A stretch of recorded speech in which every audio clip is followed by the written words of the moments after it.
All right, what's up? What's up? What's up? Good morning. Good morning. Good morning. Waiting on blood boxing. You should be here in a second. What's going on, Ray Smith? How you feeling, brother? Say good morning to you, Fanon, and entire chat. I always enjoy hearing boxing talk on this channel. Thank you, Ray Thomas. We're gonna have some good boxing talk today. We're gonna have some good boxing talk today because Tyson Fury was fully and completely exposed by Francis Ngannou, and I'm very happy it happened. But I think it happened for reasons that other people ain't really talking about. But we will get into it. But that's what it serves him right. Serves Tyson Fury right. Serves him right, man. Serves him right. Dude been cheating. The dude been cheating so long, he just assumes the crap's gonna work on everybody.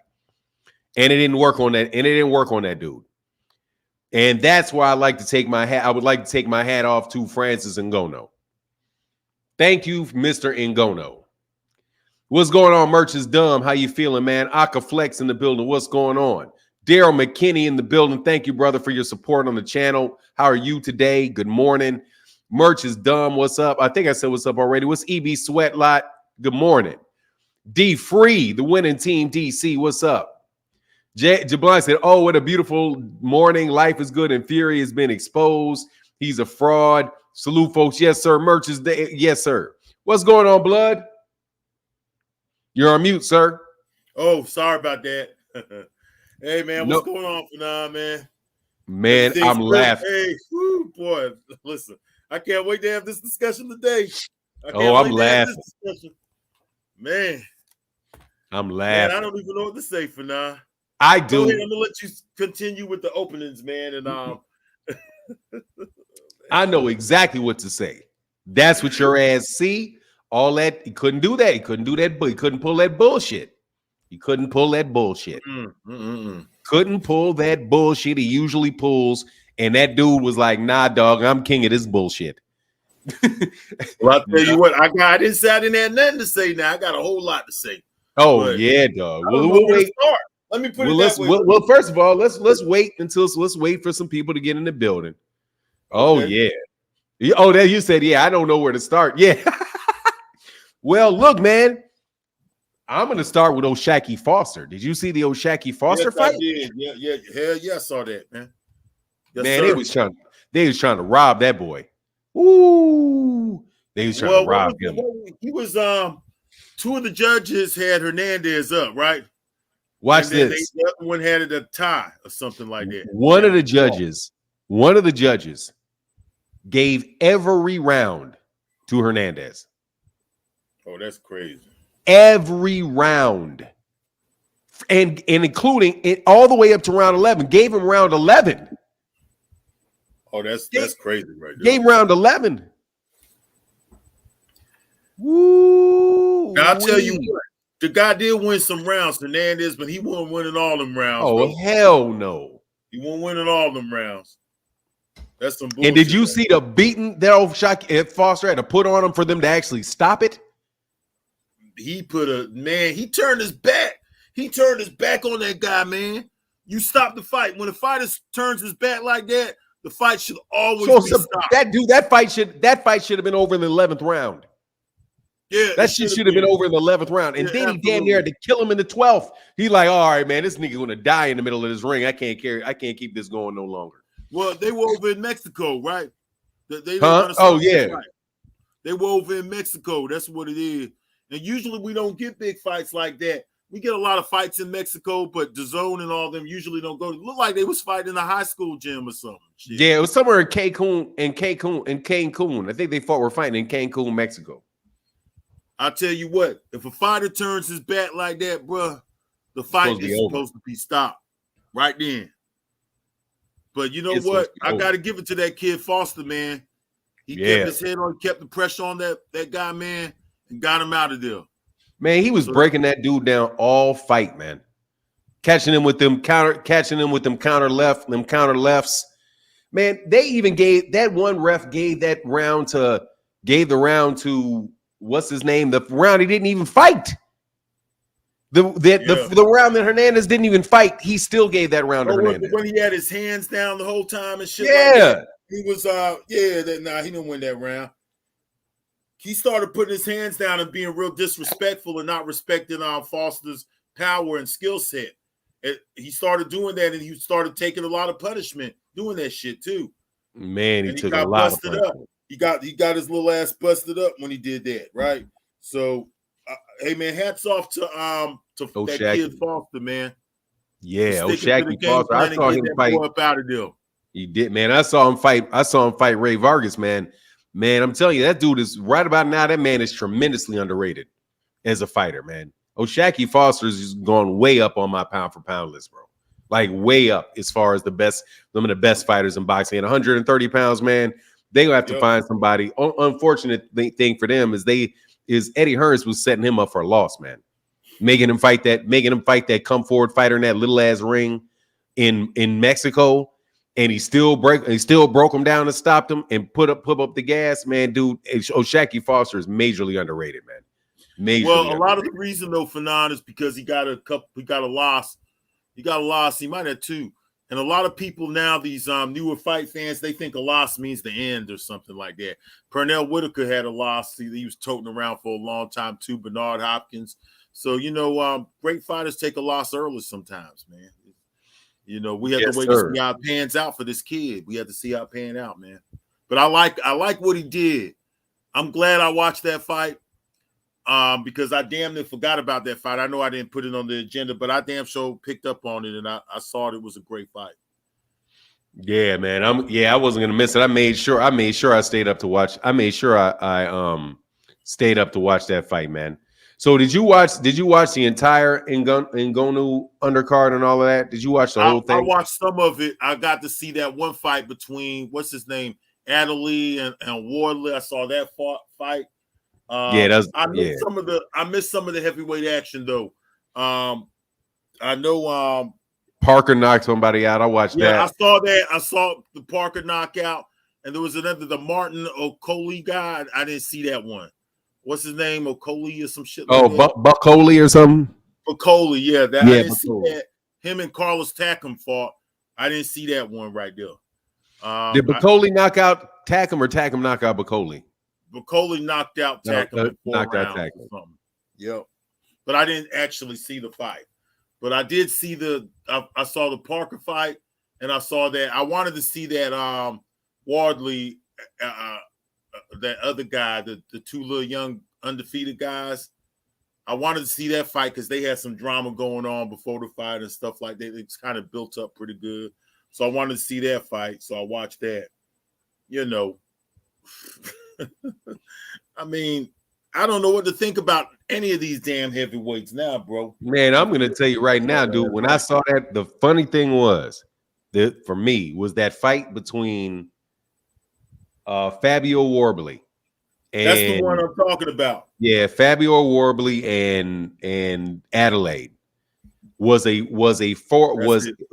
pretty much, man. It was funny to me because Adeli or whatever his name is trains with Tyson Fury, and they were praising him for all the dirty shit he was doing, elbowing him in the head. Oh man, he was fighting. It was like he was trying to participate in an MMA event or something like that. That's now we can bridge into the conversation about Tyson Fury and Francis Ngannou. Dude, Tyson Fury, what happened was Tyson Fury is such a fucking cheat with all that wrestling and all that bullshit he usually does, grabbing a dude, throwing the straight right hand past the dude's head, then wrapping his head up and pushing him down, and then lifting him up and hitting him while he's lifting him up, or just grabbing him, headbutting him, pushing him, doing all that stuff that he usually does did not work with Francis Ngannou. That shit did not. And did you see the elbow he hit him with? Man, hell yeah, I saw that. Absolutely. Man, Tyson Fury is dirty as that is a shit, dude. Tyson Fury should be ashamed of himself. For you to have to be, oh man, dude, he said, Bud Johnson Ngannou used all that from the MMA. Look, man, Ngannou, one time I saw Tyson Fury try to grab Ngannou and try to lock him up. Dude, Ngannou put his arms around the arms of Tyson Fury and just pulled and locked his arms. Just locked it like this. Just pulled him up and locked him and walked him wherever he wanted to walk him by locking his arms out, man. I was like, man, this dude, right? I was like, man, this is what's causing Tyson Fury so many problems because Fury can't lay on this dude, man. No, he couldn't lay on him. He was too strong. He's a guy who's used to. He's a wrestler, man. A guy who's used to grappling and stuff like that. You don't do that to those kind of guys, man. So who you think, bro? Yes, sir. Go ahead. Sorry. No, go ahead, man. I'm listening to you.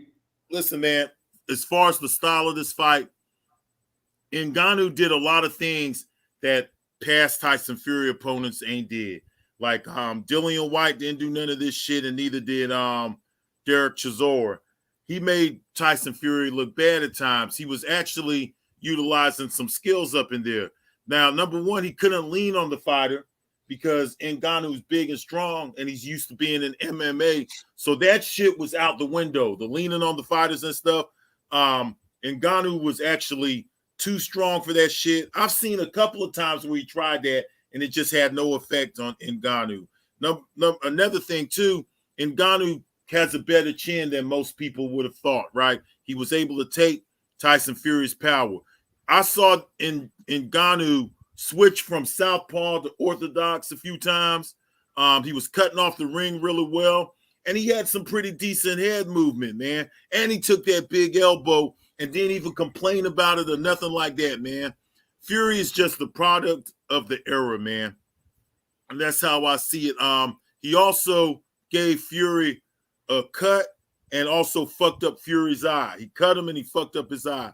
A lot of people are going around now saying that Fury wasn't in shape and he didn't take it serious and this and that. Some people have been going around saying that Fury carried him and all kind of stuff. Nah, that's not what happened. Fury's an older guy now. He can't just get up off the couch. He's put his body through abuse in the past, doing cocaine, drinking, doing all that kind of stuff. When you're at like in your mid-30s and stuff, you can't do that shit no more, man. And then when Fury got in there, I think Fury intended the fight to be easier than what it was. And Ngannou just brought more to the table than what he expected and ended up dropping Fury too on top of that, right? In fact, if I had to score that fight, I scored that fight for that guy Ngannou, man. I thought he won that damn fight, man. So it's just crazy. And people are always talking about how great Fury is. Fury is not as great as people say he is. He didn't fight a lot of fighters from this era. He didn't fight because styles make fights. He didn't fight Usyk yet. Didn't fight Anthony Joshua. It's not like he dominated the era totally. I'll tell you what. I saw a lot of the great fighters was there. Larry Holmes was there. Lennox Lewis was there. Riddick Bowe, Evander Holyfield. You had all these great fighters that were there from the past. All of those guys would have beat Ngannou. They would have beat him. They would have embarrassed him and got him out of there whenever they wanted to. Fury made boxing look bad, in my opinion. Man, he made that shit. Question the whole heavyweight. I got a cold too. I'm sorry for now. No, I got a cold. Good. I got a cold, but he's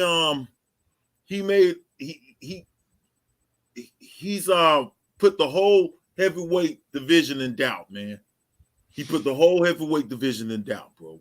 With that, that was all they got to do to settle that up, though, is stick that boy Ngannou in there with Deontay Wilder.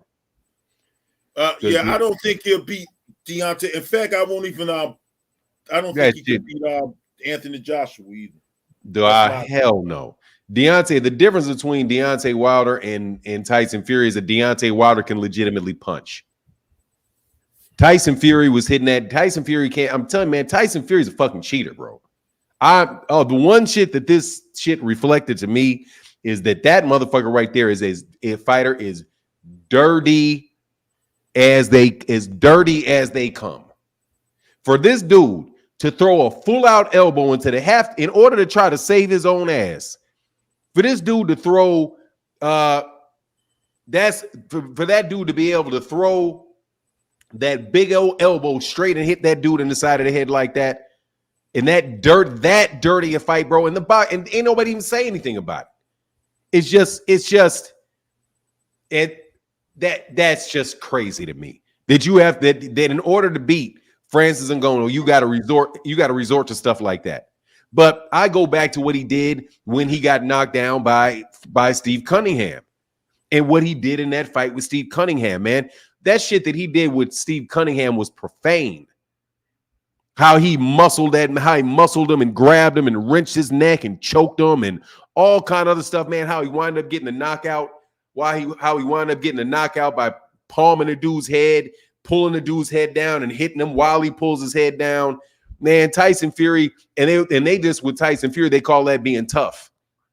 Tyson Fury actually has to box, and he boxes somebody that is big enough or tall enough to actually, because honestly, man, I think if he wouldn't have been that long, he would have been in a lot of trouble against that dude, man.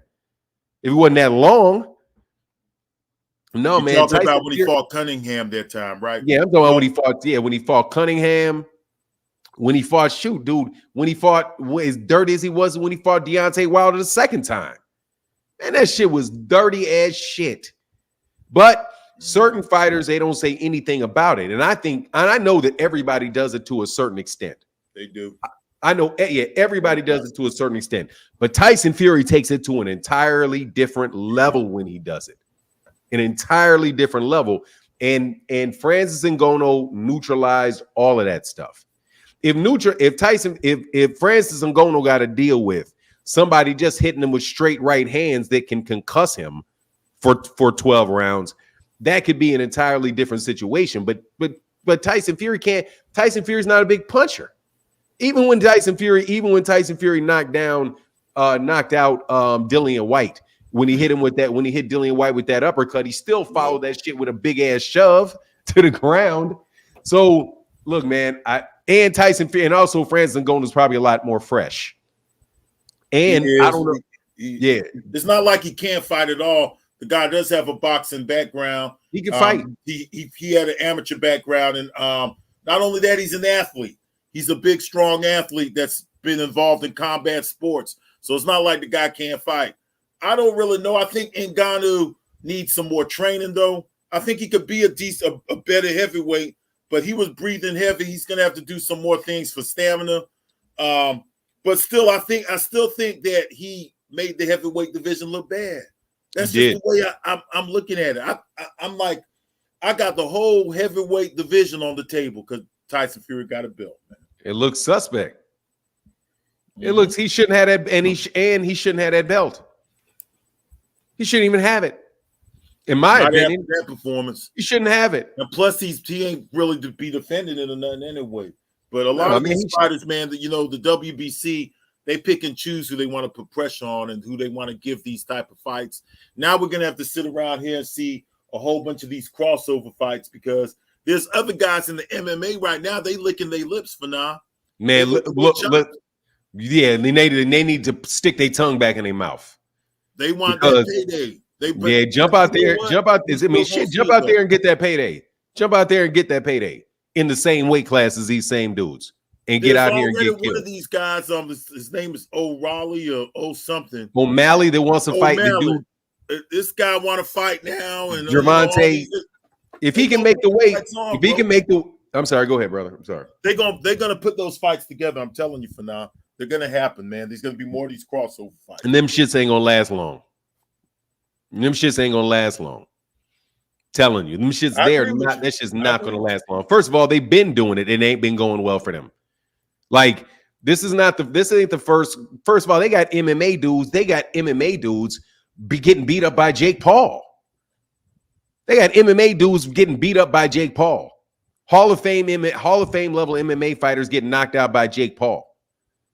So, like, for the MMA people that want to get all carried away, Anderson Silva got his ass knocked out by a dude that will definitely get mopped in a professional boxing ring. In Jake Paul. You had Conor McGregor. Conor McGregor was much bigger than Floyd Mayweather Jr. and got knocked out by Floyd. This is the first fight where one of those dudes, where somebody, because fucking trash ass, cheating ass Tyson Fury. Because trash ass Tyson Fury tried to get cute. Got cute and got mugged by that man. Hey, and that man, I'm telling you, man, and he said, you're right, he can box. The feints he showed, he was feinting Tyson Fury, feinting right along with him. He had a trainer. Oh man, I saw it. I'm telling you, I saw it in the first round. Not looping. What do you call it when you bring it over the top? That left hand over the top. That wound up knocking him out, knocking him down. Yeah, man, he threw that son of a gun like 3 or 4 more times. He had thrown that 3 or 4 times before that. And he saw that, dog. They spotted that on Tyson Fury. I'm pretty sure that's the same shot. I'm pretty sure that's the same shot that Otto Wallin used to cut Tyson Fury. I'm pretty sure there was an overhand. It was an overhand. Yeah, I think it was an overhand left. Yeah, I don't really remember. I know it was a left hand that he used last night, but I don't remember what Otto Wallin. Yeah, Otto Wallin was a southpaw, and he wound up hitting Tyson Fury flush with an overhand left, and that's what bust his eye up, because Tyson Fury keeps his hands low, and they get close enough. The dude from the southpaw stance was on the other side and just came over the top. Boom, landed that shit clear, dead center on that boy. Man, Tyson Fury, and I gotta admit, blood, I got a little hater in my heart too. I know you do. Yeah, I do. I don't like Tyson Fury, man. I think Tyson. Don't like him. I don't like Tyson Fury at all, bro. I think Tyson Fury is like, first of all, that's what you get for fighting Francis Ngannou. Yo, that's what you get for trying to be fucking fancy, and for the WBC to allow to even sanction that fight. That could have been the worst cherry pick. That could have been the worst cherry pick of all gone wrong of all time. Man, I tell you what, he put him on his ass. He embarrassed him, because Tyson Fury, you could tell by the look on Tyson Fury's face. I don't think none of that stuff was. He didn't carry him with no acting. No, he didn't carry that boy.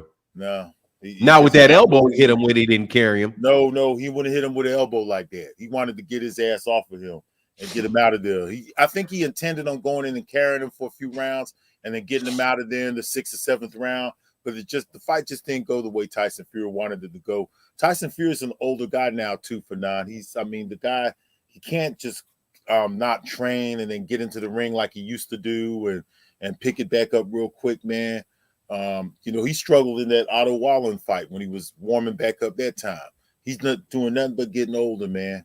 And he wasn't in very good shape, and he's not as good as people think he is. I had to sit here and listen to people tell me that he'll beat Ali and Larry Holmes and all of them guys. Well, he's 6'9". He's 6'9". He'll beat Ali. He'll beat Larry Holmes. Ain't no way that Tyson Fury, that fat guy, is beating the Cassius Clay version of Ali, or the guy that beat Cleveland Williams that you used to have in your intro, right? He ain't beating that version of Ali, bro.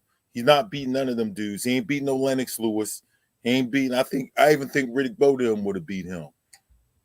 A whole bunch of these guys. The way he and that Ngannou guy, shit, all them guys would have beat Ngannou. But don't get me wrong, Ngannou, like you said, man, the guy got pretty good skills. What makes it sad is that this guy don't have no boxing experience, bro. I saw him going from orthodox to southpaw. I saw him cutting off the ring. I saw him fainting. He was doing some pretty good stuff in there, right? He was utilizing the jab. He was doing some things that other fighters don't do. But at the same time, the man don't got no motherfucking experience, man. He don't got no experience, and he went in there and did that against Tyson Fury, the guy who's supposed to be the guy who could beat Ali and all of that shit. Well, I will tell you though, he does have some experience though. He has experience being obviously an octagon is not a ring. He had experience in championship fights and needing to come out on top in championship fights. I think that transition well for him. And he also took that fight dead serious. Tyson Fury, I don't think Tyson Fury took that fight serious. Or took him like just mentally. He may have trained for it or whatever, but he didn't like really come in there and take that shit serious going into that fight. Nobody was taking that serious. But that again is also a reason why you ain't like that. If you're not taking that shit seriously. But even if he was all of that, it shouldn't even have fucking mattered if he took it seriously. Exactly. With a guy that ain't never ever been in a boxing ring before. Hey, Robert, I don't even know who you are, bro. So you can calm down all that shit you talking. Okay, I'm just letting you know, brother. You're definitely gonna get. What's Robert talking about? What's he talking about, man?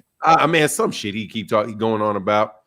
So what is it? Was it this guy doesn't know what he's talking about? Francis's passion was boxing, not MMA. Dog, Robert, be quiet, bro. That man is not a professional fighter. He's not a professional boxer, He's not bro. a professional boxer. We don't give a fuck what his passion was, homie. Yeah, right? Dude, he's not. We all heard the story. We did hear that. We heard that same fucking story, bro.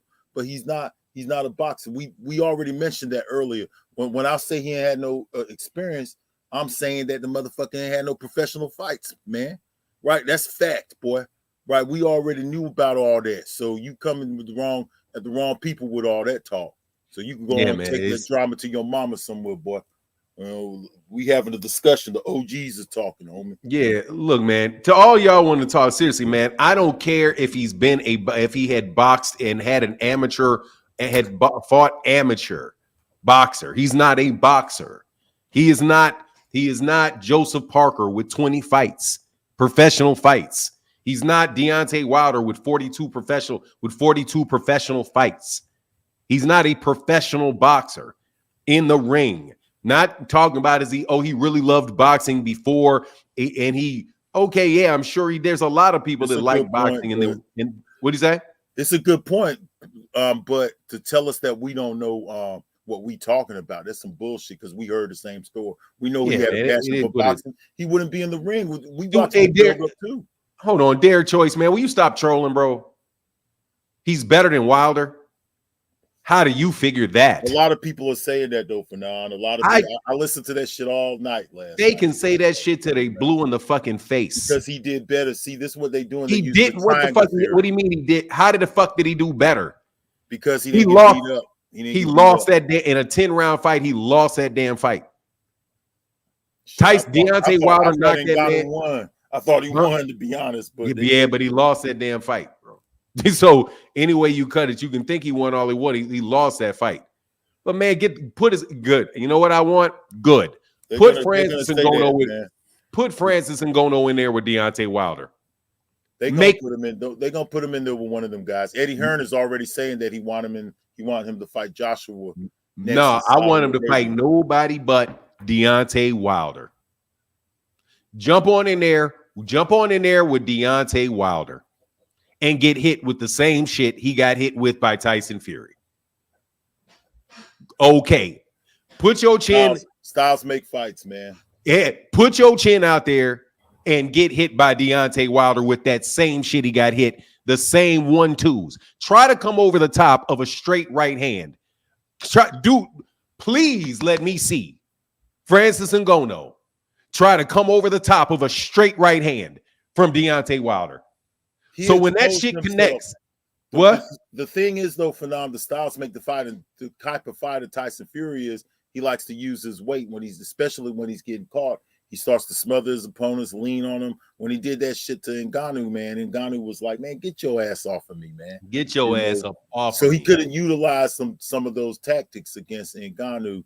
But other fighters, man, they don't fight like that. They fight differently. So he'll face he ain't ready to be in there with all the top fighters, I don't think. I think he needs some more training, man. Man, look, you being polite. I'm going to tell you flat. Let Francis Ngannou go in there 12 rounds with Deontay Wilder, walking forward at Deontay Wilder. Let him try to counter a straight right hand. Let him try to counter a straight right hand from Deontay Wilder that's being shot right up the middle. Let him miss that shit 3 times and have Deontay Wilder land that straight right on his chin 3 times. His ass will be asleep. That is not the same dude, man. Deontay Wilder got missiles, is got a missile coming at you. Tyson Fury is not a big puncher. So Francis Ngannou can take those shots and keep coming forward at him. That shit's not the shit that the same things that Tyson Fury that Francis Ngannou got hit with Deontay Wilder will have his ass on a poster. But okay, please I pray that they let that we get to see that. Let Francis Ngannou fight Jarrell Big Baby Miller. He ain't gonna beat Big Baby Miller. He won't beat Otto Wallen. There's a lot of those guys will beat him because the experience factor is gonna kick in. It's just that Tyson Fury, he really wasn't prepared for the fight. He thought that it was gonna. He saw something different mentally, and when he got in there, the guy was, he had his heart in this fight, man. He had something to prove, and Ngannou had a statement to make. So he was prepared for Tyson Fury, and he was prepared for the tactics that Tyson Fury uses. But I still don't think Ngannou's ready to be the king of the heavyweight division or nothing like that. I'm gonna keep it real. I don't think he's ready for all of that. I think he needs some more training. I think they need to move him. Now he weighs 270-something pounds. He's a big old joker. If he could use that size and pick up a few more skills and some more experience, then you could bring him to the table a few years from now.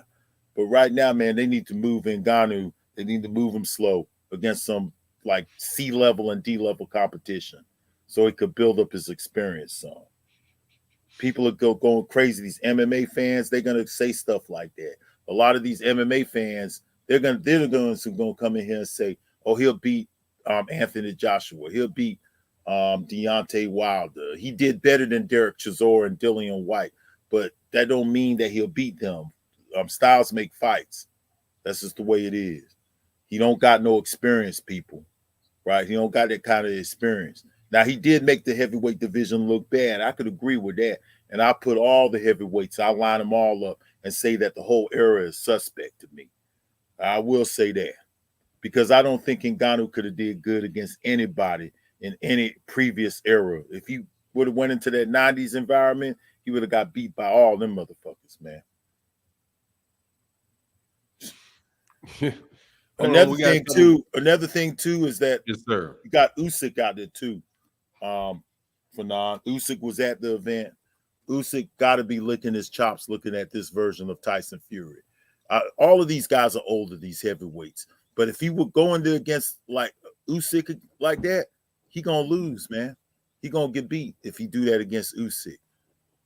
Usyk isn't as strong as Ngannou, so he's trying to say that, hey, well, he don't weigh 270. Yeah, we know that, but Usyk is a skilled fighter, and Tyson Fury looked really slow in there. His timing looked off. He wasn't putting his punches together right. He didn't seem to be in sync, man, and he's going to have to get it together. And then they're talking about some December 23rd date. He ain't going to be ready in December 23rd to fight no damn Usyk, so they're going to put that fight off, bro. That fight ain't happening this year. That fight, we're going to have to wait till next year for that fight to happen. And who knows, Tyson Fury is the type of guy who might pull out of that because he's not really obligated to fight Usyk, really, because he's the WBC champ. He's just obligated to fight his mandatories and do his thing over in the WBC. We don't know for sure if Tyson Fury is going to get in that ring with Usyk. This guy pulls out of fights. He does all kind of strange stuff. He starts negotiations and he pulls out. So he's always been kind of dirty to deal with, Tyson Fury. He just got some dirty ways altogether. He don't give a fuck about the fight fans. And then on top of that, these motherfuckers made big money too for Nan. I heard these guys got $40 million or something for this fight, man, and shit like that. They probably gonna put together another fight with Ngannou, a second fight, a rematch. There is no rematch clause too. So all y'all out there saying there's a rematch clause, they said it on the show last night. Did y'all not hear that? Because I've been listening to post-fight videos, people talking about rematch clause. Where y'all get that information from? No, there's no rematch clause. That's what they said. So a rematch clause for an exhibition, man, get the fuck out of here. They're going to want him to fight his mandatory or fight Alexander Usyk. And I don't really know if Tyson Fury is ready for that fight with Usyk. Usyk was sitting there smiling the whole time. He had that little smirk on his face. I'm pretty sure that boosted Usyk's confidence quite a bit. Right now, I don't know. I still want to favor Tyson Fury to beat Usyk because I don't really think that highly of the division, really. I just think Tyson Fury is lucky to be fighting in this division. Larry Holmes would have ate his ass up. Lennox Lewis would have ate Tyson Fury's lunch. All of them guys, I don't give a fuck if he's 6'9". He would have just, the bigger they are, the harder they fall, bro. But Fanon, you might as well get used to that, bro. They gonna say that he could beat Deontay Wilder, bro. It's already been being said all over the place. Let me tell you something. A lot of people are concerned. They can tell. Let me get this out. They can say that he can beat Deontay Wilder till he's purple in the fucking face. Mm-hmm. Jump your ass in there with Deontay Wilder, and get hit with the same shit Tyson Fury hitting you with an entire camp and a game plan and a 12-round fight where he's looking at fighting you, and he knows, and he's taking you seriously, and he's thinking this is my chance to knock this fucker's head right off his shoulders, and I'm back on top. Good luck. You know what you're gonna wind up having? You're gonna wind up having an Evander Holyfield, Buster Douglas style ass whooping. That's what you're gonna get. Buster Douglas jumped in there and beat Mike Tyson and knocked out Mike Tyson, looked like the best thing in the world. And then you had Evander Holyfield get in there and damn near kill that dude in the ring. And that's Buster Douglas, who's a much better fighter than Francis Ngannou is. Much better fighter than Francis Ngannou is. Yeah. I think the person, in my personal opinion, the person who looks bad is Tyson Fury. That's who looks bad. And he deserves to look bad because, god dog, man, why do you have to hit that? First of all, that exposes half of your fucking fight game, which I've been saying for a long time about is the majority of Tyson Fury's fight game, is he's dirty.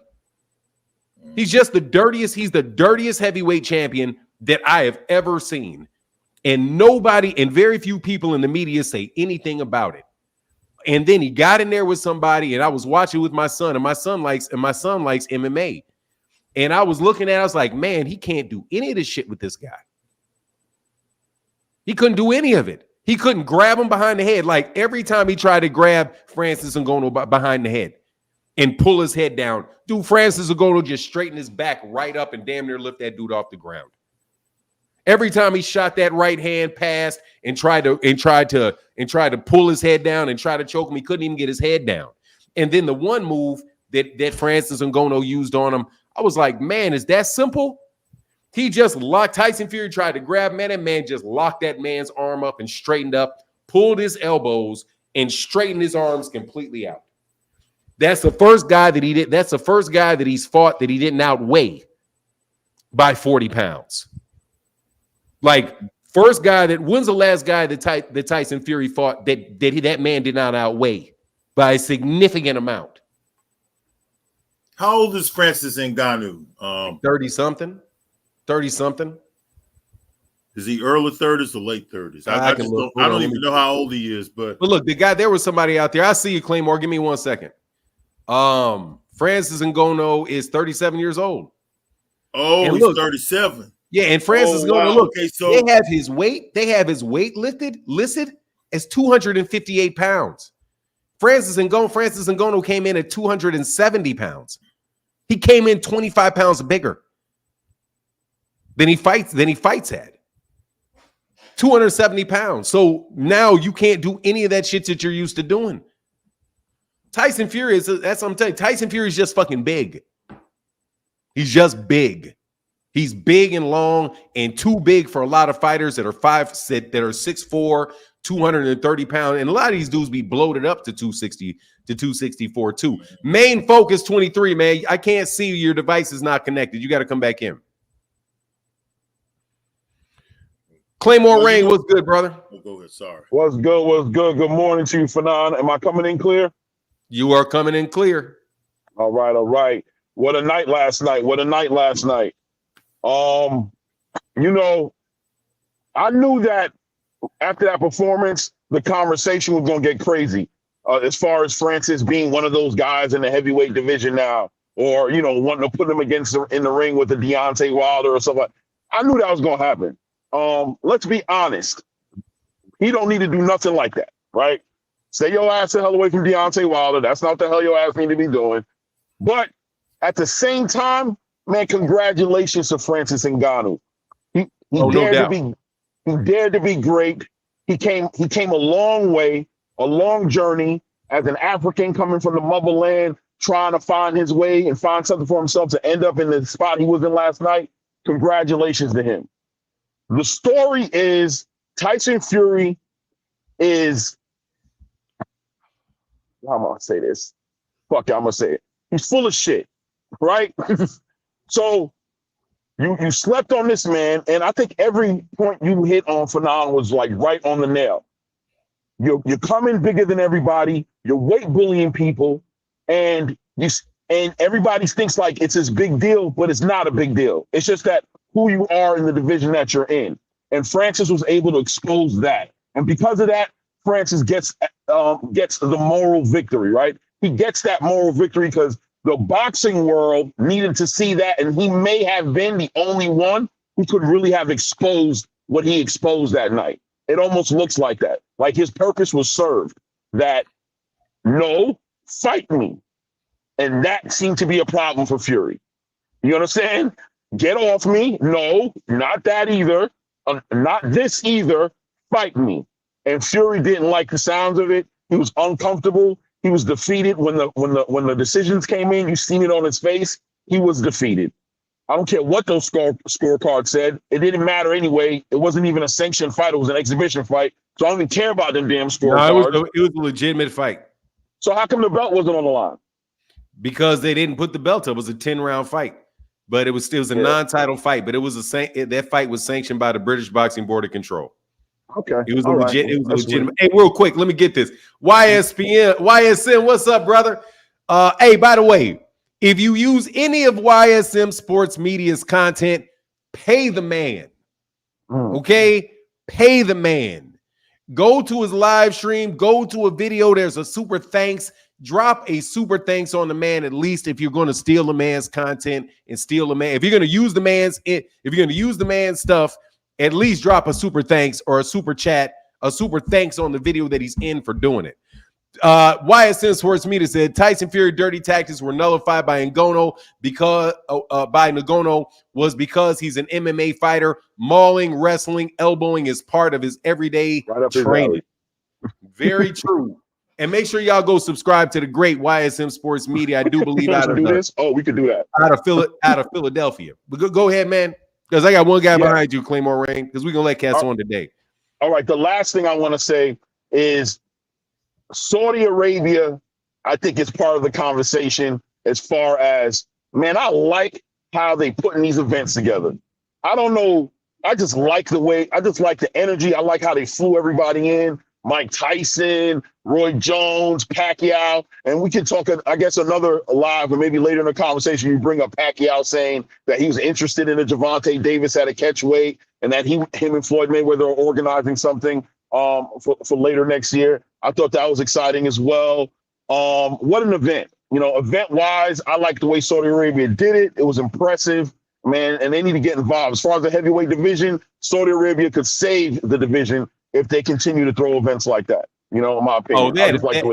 Let me respond to that. Yeah. All in all, that event, did you watch the event? Not really, no. I just watched the heavyweight fight, and I watched some fight before it.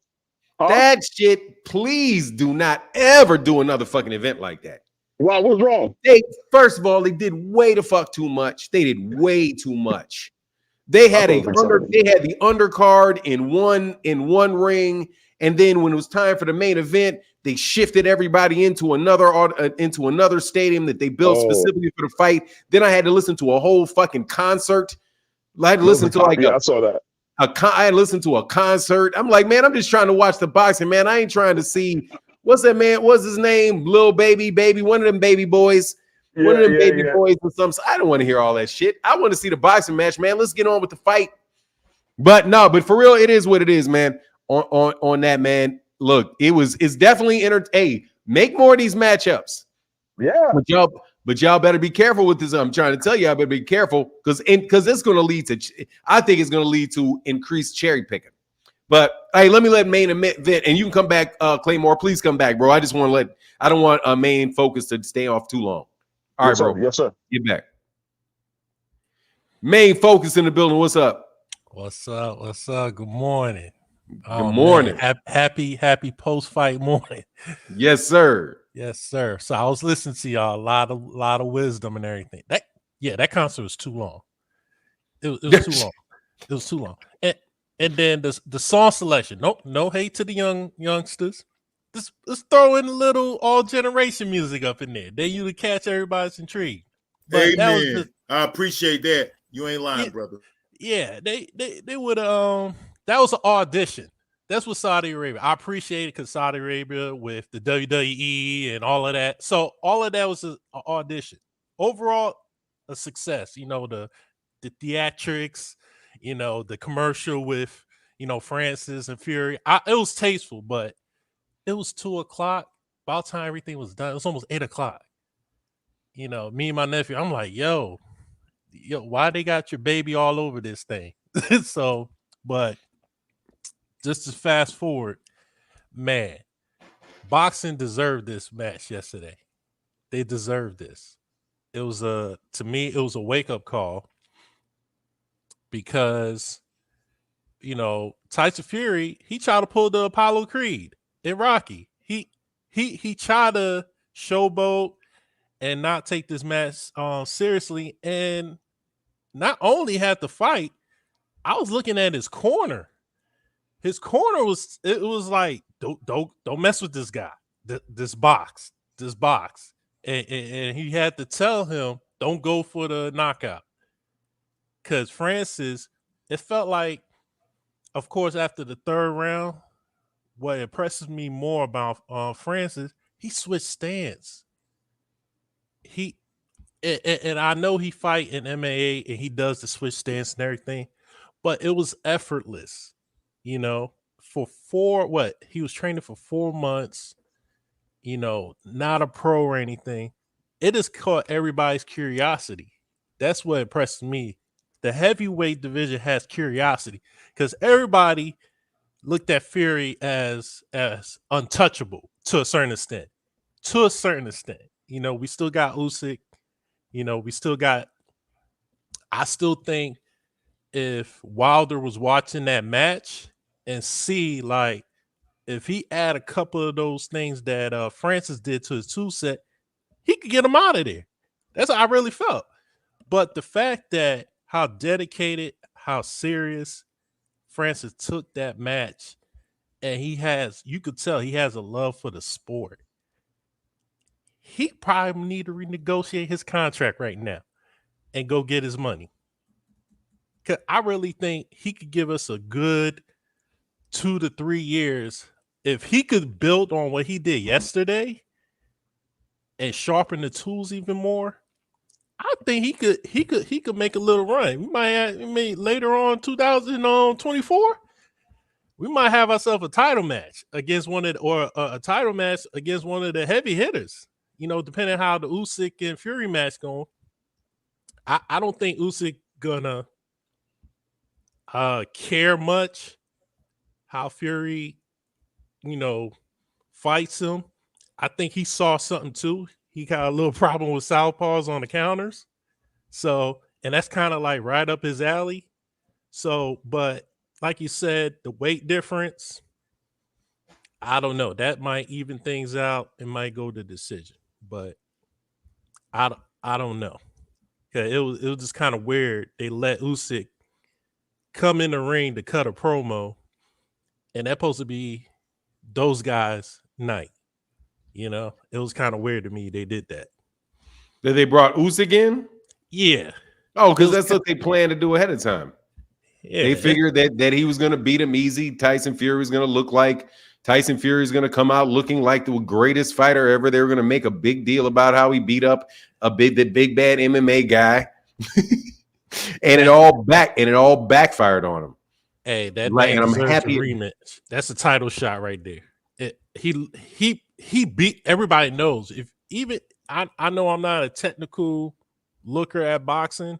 I know it's a point scale, but somebody's face was beat up, and the other person's face wasn't so beat up. And one person got a knockout, and the other person didn't get a knockout. One person got the person in trouble multiple rounds. The other person didn't get in trouble multiple rounds. So I don't know.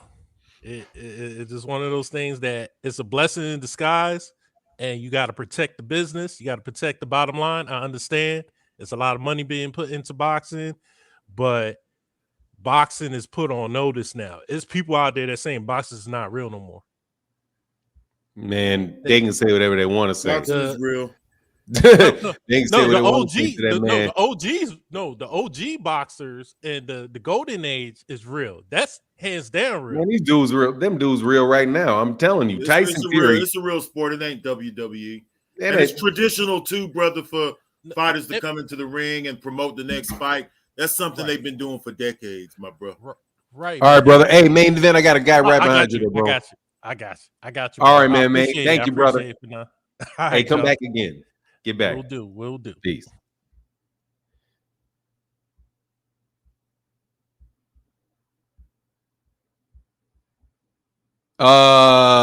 Big Dog Willie, what's up, man? What's cracking? What's up, blood? I haven't seen you in a minute. Hey, man, Big Dog Willie, what's good with you, bro? It's always good to see you. Yeah, man.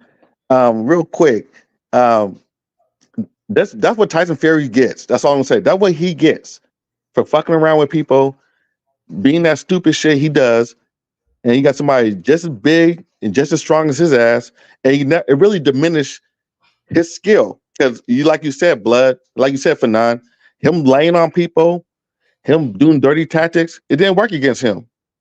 Now I want to see somebody who's actually his size, just as stronger than he is, that actually can box and see what he can do to him. And I don't respect this. Like after seeing that fight yesterday, I really don't respect his skills anymore. Like before, he laid on all his other fights. He laid on Dillian White. Well, Dillian White's trash. I can't say that. He laid on Deontay Wilder. He laid on all these other fighters, and he just uses his weight and just do dirty tactics. And he hits you behind the head. That's all he does, and he gets away with it. He's just bigger than everybody else. And he couldn't do that shit with Ngannou. That's basically what it comes down. So until somebody just as big as he is that can fight, I see him. He's not lasting. He's not gonna last. And he looks worn out. He doesn't look the same anymore. And I think this age is starting to catch up with him. Like his lifestyle is starting to catch up with him. So that's all I want to say. Yeah, peace to you guys. Good seeing you guys, man. I love it, man. Good seeing you guys. I like this new shit you guys brought together. Good to see the old crew back together. Yeah. Yes, sir. Yes, sir. Hey, thank you, Big Dog Willie. Appreciate you, brother. Adewale M in the building. What's going on, sir? Shout out to the Africans, y'all shining. Adewale, what's up, homie?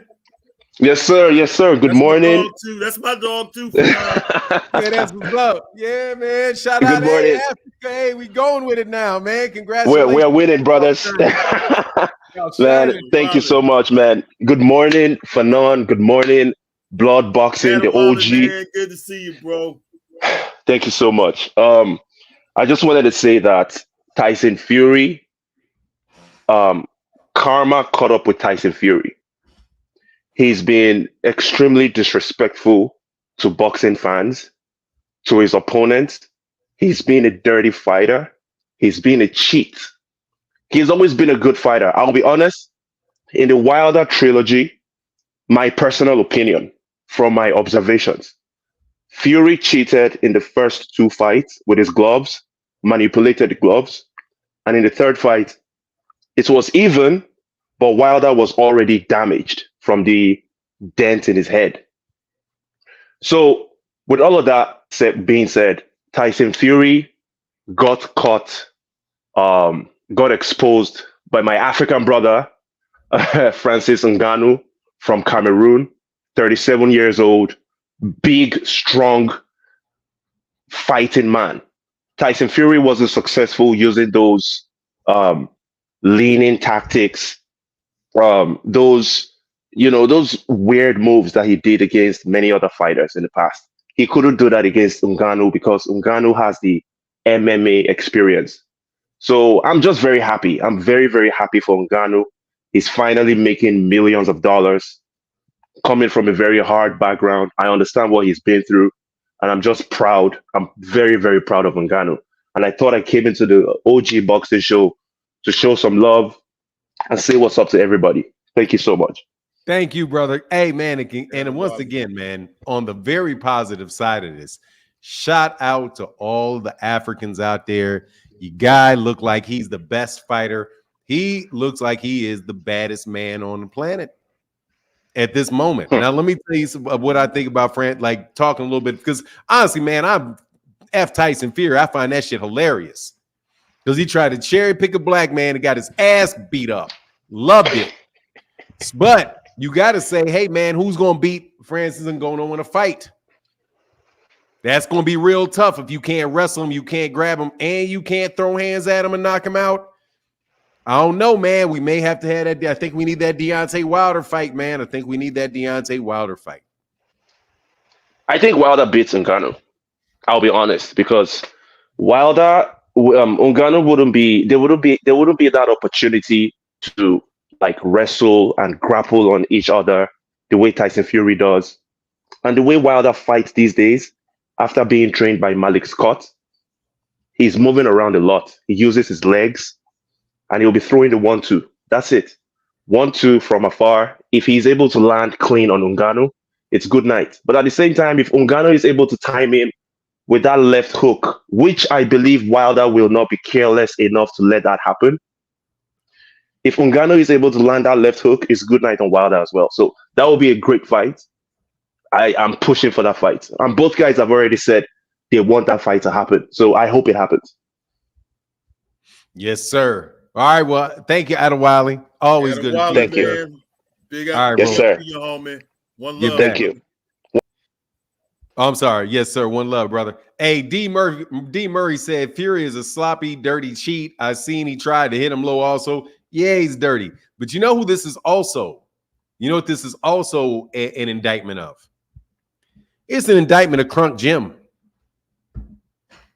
and Emmanuel Stewart. And the way that Emmanuel Stewart started training those big heavyweights to do just that. Throw shots over the top of people's heads, grab them, maul them, hold them. That's Vladimir Klitschko. Vladimir Klitschko started doing that. And after that, Vladimir Klitschko started before Lennox Lewis originally, I think, started doing a good amount of it. But he didn't do it as much as Vladimir Klitschko.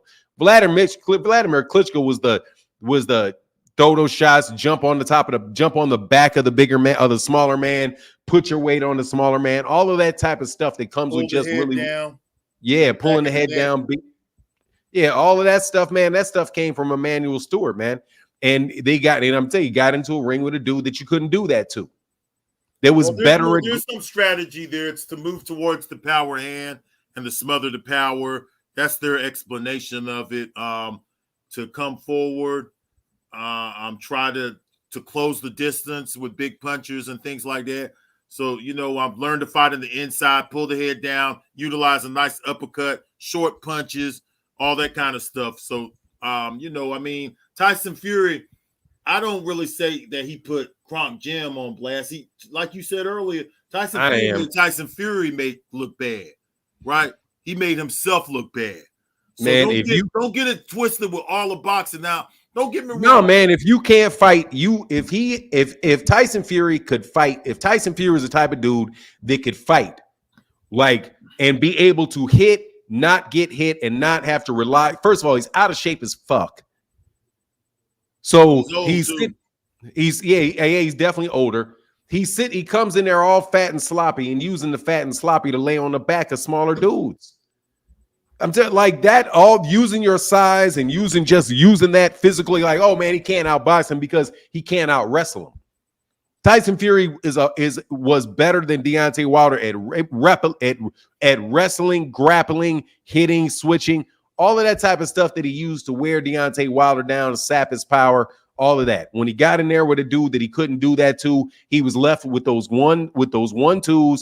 And that left hook, by the way, is the same shot that Joe Frazier used against Ali, the taller fighter who thinks he can get out of the way and lead back all the time, and got caught with that over the top left hook. Boom. And got dropped, man. That shit was textbook stuff, man. It was textbook stuff. I don't think that he embarrassed Tyson Fury more than he embarrassed the sport of boxing. Oh, that I agree with. Because a lot of people are going around saying that the sport of boxing should be embarrassed. But I think if you do these crossover fights, most of these crossover guys are going to get knocked out. You put someone in there against these other weight classes, the MMA guys, they're going to get their asses knocked out. Ngannou is just an exceptional athlete. He's better than I thought. Now, the reason why I asked earlier if he's how old he was, and someone say he's 37, is because if he's 37, then there's not really nothing to build. He might as well go ahead and rake the money in and go ahead and fight Deontay Wilder and Anthony Joshua with him now, because he's already damn well 37. He got $40 million for that. If they give him another big offer, he needs to just go on and take it. But, if he was 27, then we might have something that we could work with. But he's 37, so he might as well go on ahead and get them big paydays. If he could get a fight with Wilder or Anthony Joshua, then I say go ahead and take it. I think they're going to blacklist Deontay Wilder out of it. Eddie Hearn is going to try to set that matchup with Anthony Joshua. A lot of guys still don't want to fight Deontay Wilder because of the big power. The power, people want to say that he's not this and he's not that, but a lot of people don't want to fight him.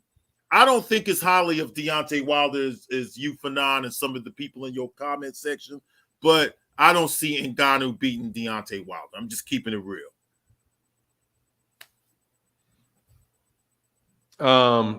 Look, you don't have to think highly of that, because then you don't have to think as highly as I think of him and still come around to the same conclusion. Francis Ngannou is not a professional fighter, man. That's not it. If you were talking about Jared Anderson or something, and we're having a conversation, because he ain't beating Jared Anderson. Francis Ngannou ain't beating Jared Anderson would beat the hell out of him. Jared Anderson is totally the wrong guy, because now you got a young guy who could utilize lateral movement, footwork, pop a good jab, quicker reflexes and timing. So Jared Anderson is definitely out of the question for a 37-year-old Ngannou. You got a brother up on here, so let me go ahead. Go ahead. What's up, T. Wells? What's going on, brother? How you feeling, man? I've been good, man. I've been in the background a lot, man. I've been busy. I'm actually at a new account right now. Blood, salute, man. I just want to say I appreciate you. You've been doing an excellent job. Thank you, man. T. Wells, man, thank you, brother, for the support, man. Thank you for the $25 holler. I'm sorry, Daryl. Hey, Mr. McKinney. Thank you, Mr. McKinney, for the support, bro. Thank you for the $25 holler, brother. Go ahead, T. Wells. Oh, I was just going to say, appreciate you, Blood. I've been watching these last couple of weeks ever since I did OG. I normally jump on a couple times, but I've been super busy with these new accounts. Oh, the business is still growing, huh? Yes, sir. Yes, sir. Actually, I just got a new account the other day where 3 more months, I'm out of my 9 to 5. Oh, man. Congratulations, man. Congratulations to you, sir. That work paying off. Yeah, I just wanted to say, I coined the term the Unk of this boxing talk for you, Fanon. I'm going to have to say I got 2 Unks of this boxing talk with Blood up here. And he actually brought up a very valid point when he talked about most of these MMA people getting knocked out in the crossover fights. Just look at the Paul fights. I'm not sure if they're staged, but for the most part, you got Paul, who's at least, dedicated to the sport of boxing, and he's knocking out these MMA dudes. That's a good point. So when you look at it from that standpoint, when you get somebody in there who's dedicated, training, and actually does boxing, on this as a regular, and not looking to use grappling and all the other grabbing as a thing, they found themselves vulnerable, all the way from Conor Benn to Ortiz and what's my other boy who got knocked out like a flat board. But yeah, that's the only thing I want to jump on here and say, though. It's just Paul right there has already proved that a lot of them MMA dudes coming over to somebody who's actually trained in boxing will lose. Yes, sir. All right, bro. I appreciate you. I'm in the background, man. Y'all have a good one. One love, my brother. Peace out now. Here's that link for anybody else want to chop up here. Your boy RuPaul won't get on the channel today, man. Who won't get on the channel? RuPaul, your boy King won't jump on the channel today. It's amazing. God, man, get King. Come on, man. Come on, my homie. Come man, on, won't show, chop it up. Let's hear about Deontay Wilder and why he won't show. He won't show up, bro. He ain't got your back today. Zhang said, Zhang got to fight somebody worth a damn. Put him in there with Wilder. Look, man, I don't want Zhang and Wilder to fight, dog. I want Deontay Wilder to get a shot at them belts. That's what I want. Paul is the KO MMA wrestlers, not strikers. What is that? Sorry about that. Go ahead. KO MMA wrestlers, not striker. And man, if you're MMA, you're MMA. You don't get to pick what kind of MMA fighter you are. You know what I'm saying? He's knocking out the wrestlers, not the strikers. I don't want to hear that shit. If you're in the MMA, you're in the MMA. Mix them. If you're UFC or UFC, all of those dudes are wrestling. All of those dudes are Jang, Francis. Look, man, Francis Ngannou. Hey, man, I wish him the best. Seriously, I'm happy for the dude. I'm happy that the fight turned out like that. Really, I'm really happy that the fight turned out like that. Me too. Francis Ngannou, man, is added a spark to boxing, man. I hope he comes in here, and I hope he continues to fight, man. Hope he continues to fight. He should only take, because he's 37 for now, he should only take those kind of fights like Anthony Joshua or Deontay Wilder. Do not fight no Big Baby Anderson or no one like that, because these guys, these MMA fans and stuff like that, they mad at us right now because we won't admit that, we won't say that Ngannou's the best heavyweight in the world and all that stuff. You guys are jumping way ahead of yourself. Let him even get in there with one of these youngsters. F.A. Ajagba would beat him too. Frank Sanchez would beat him. All of those guys, Hergovich would beat him. All of those guys would beat Ngannou. Ngannou's 37 years old, don't got the experience. He'll run into the wrong guy and he'll end up getting knocked out is what's going to end up happening. Hey, man, I'm going to tell you right now. Fights, if he's going to take a knockout, why not get in there with a Deontay Wilder and Anthony Joshua and take the knockout to a more established name? Hey, man, I'm going to tell you right now. As far as us looking at Tyson Fury, I think Frankie Sanchez beats Tyson Fury. Off that fight, I'll take I'll put money on Frankie Sanchez over Tyson Fury after that fight. Because Frankie Sanchez is about the same, about 6'3", about 6'4", a little shorter than Francis Ngannou, big, strong dude. And I think, man, that book and a dude that can crack, because Frankie Sanchez can crack and he can box, man. I'm telling you, man, Tyson Fury got a big ass X on his chest from a lot of fighters now. Got a big ass X. Longer for nine. He won't be in the game. He's about timed out anyway. He's aging out. And I think he's going to retire and he's going to start going and doing stuff like exhibition bouts. That's where I see his future. And he's going to do like WWE crossover matches and all that. Shit is bust, man. That shit is busted. Dude, that shit is a big ass embarrassment on Tyson Fury, man. That's what I'm telling you, man. That shit is bad on him, dude. That dude just got his ass whooped by an MMA fighter, bro. He's not people ain't thinking he's the baddest man on the planet anymore and looking at all that shit. They ain't gonna be able to sell that stuff with Tyson Fury. Tyson Fury just got his ass whooped by Francis Ngannou. I'm telling you, lose that shit when that happens like that, dude. Tyson Fury is supposed to dominate that man. Okay, let me ask you something now. Do you think you need to redeem himself and give this guy another fight or what? No, it doesn't do anything for him. He can go in there and knock out Francis Ngannou. Man, all he's gonna do to go and try to knock out Francis Ngannou is grab him and wrestle him and try to mug him more, cheat him some more. But yeah, I mean, if he goes back and fights it again, dog, he can go back and do it. I'm sure that's another big payday. That's another, you can go do it. But man, if he gets in there with Francis Ngannou and beats Francis Ngannou, to me, it still don't say anything about him. Other than you fighting, you need to give a rematch to a dude that is an 0-0 professional fighter. Dog, that's like Tyson Fury. Honestly, man, that's like Ali getting dropped by Lyle Alzado or some shit. Like, that's just a badass look, bro. And I don't play with Lyle Alzado. Yeah, I'll tell you what though, man. The fighters who fight Ngannou in the future, they're not going to come like that. Everyone who fights Ngannou from now on is going to be prepared for Ngannou. So that makes it even worse for Ngannou, because if he does get in there with, say, Anthony Joshua or Deontay Wilder, they've seen his performance against Tyson Fury. Them guys ain't going to come in there not trained for Ngannou. They're not going to come in this off the couch. The next fighter will be prepared for Ngannou, man. Ngannou's 37 too, man. God, I didn't know he was that old, bro. I didn't know he was at that age. Man, if Anthony Joshua can, the first thing Anthony Joshua should do is go take grappling classes immediately. He should hire himself an MMA trainer and get a working knowledge of inside grappling with Tyson Fury. And I think Tyson Fury may very well stop. I think Anthony Joshua may very well stop Tyson Fury. That's a good point. If he can grapple and he can counteract Tyson Fury's laying on him and grabbing him. Because Anthony Joshua is a much better boxer than Francis Ngannou is. and he's every bit as fucking big. He's every bit as big. Get big, strong, a better boxer. If he can do what he needs to do to Tyson Fury to keep Tyson Fury from holding on him and weighing on him.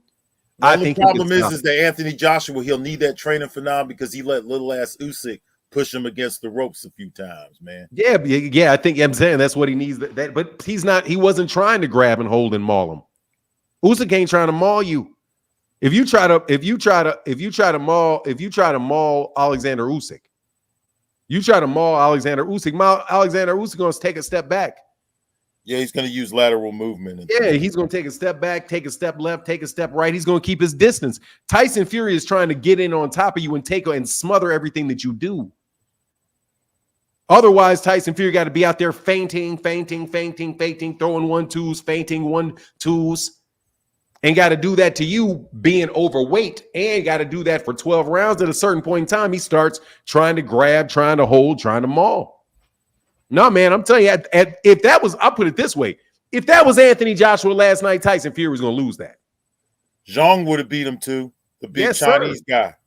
The big Chinese guy, he's big enough to probably handle that stuff too. All that, so I'm telling you, man, that shit is tough. Plan. That's tough. It's just tough on you, bro, when you got that X on your back.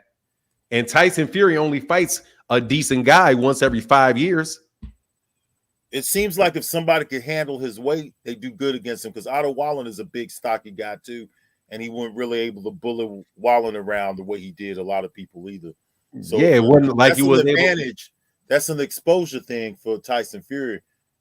Be able to handle the laying down and the leaning and all that. If you're a bigger guy and you work them legs, if Deontay Wilder was to ever get back in the ring with Tyson Fury, he'd have to work his legs, work them legs. I just don't think because he's walking around at Deontay Wilder's probably 220 pounds.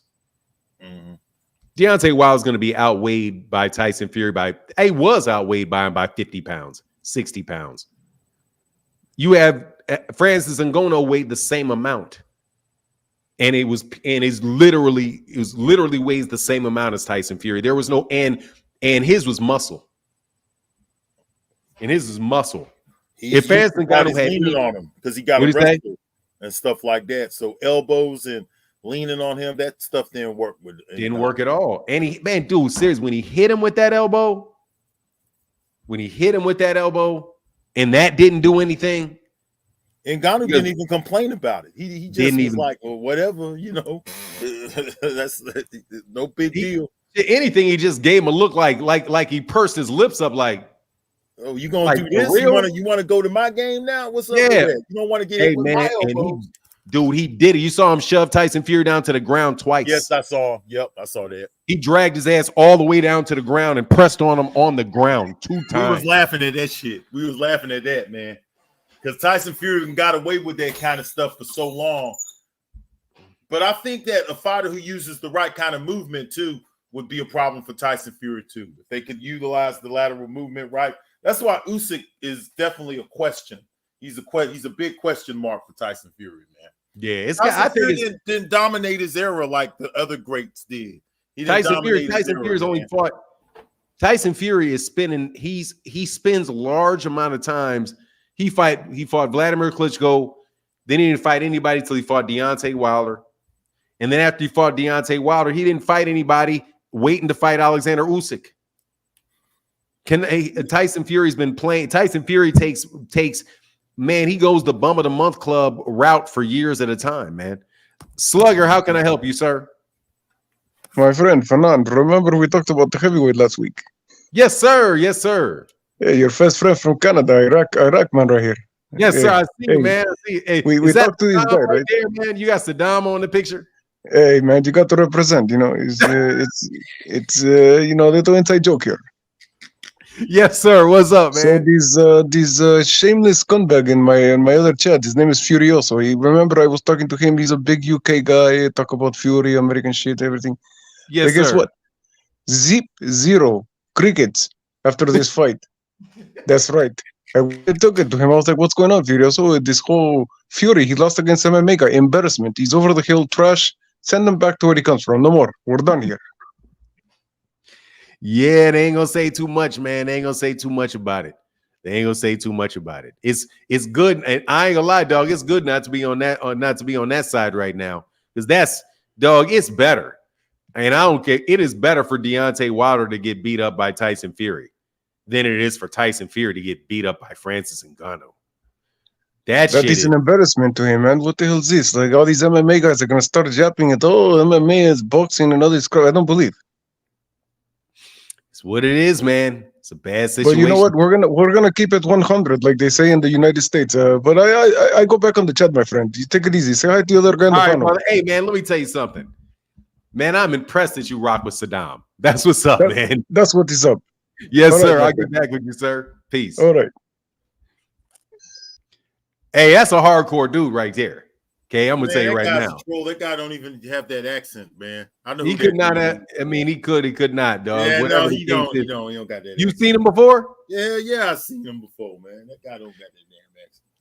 Come on now, blood. We can't be selective. We can't be selective with the trolls now. All right, I'm telling you now. Because I done seen you float with a few trolls too. If he's a trolling, troll on, brother. Troll on, bro. Hey, Saddam, you welcome to come back and troll. It's a nice little accent he putting on there. That boy from Canada, man. Hey, man. I mean, it sounded like a stereotypical accent, but at the same, like almost like a performance accent, because he was doing it. But God dog, he's doing a damn good one. Hey, Steph Brown said, "Good morning, gentlemen. Be well. I couldn't stop laughing the whole time.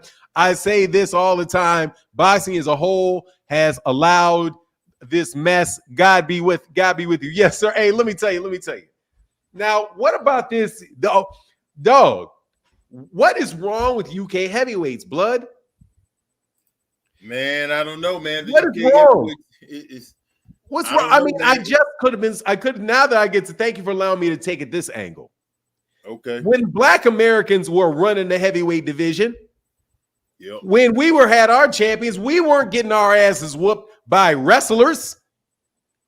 How you got Anthony Joshua getting knocked out by fat Andy Ruiz?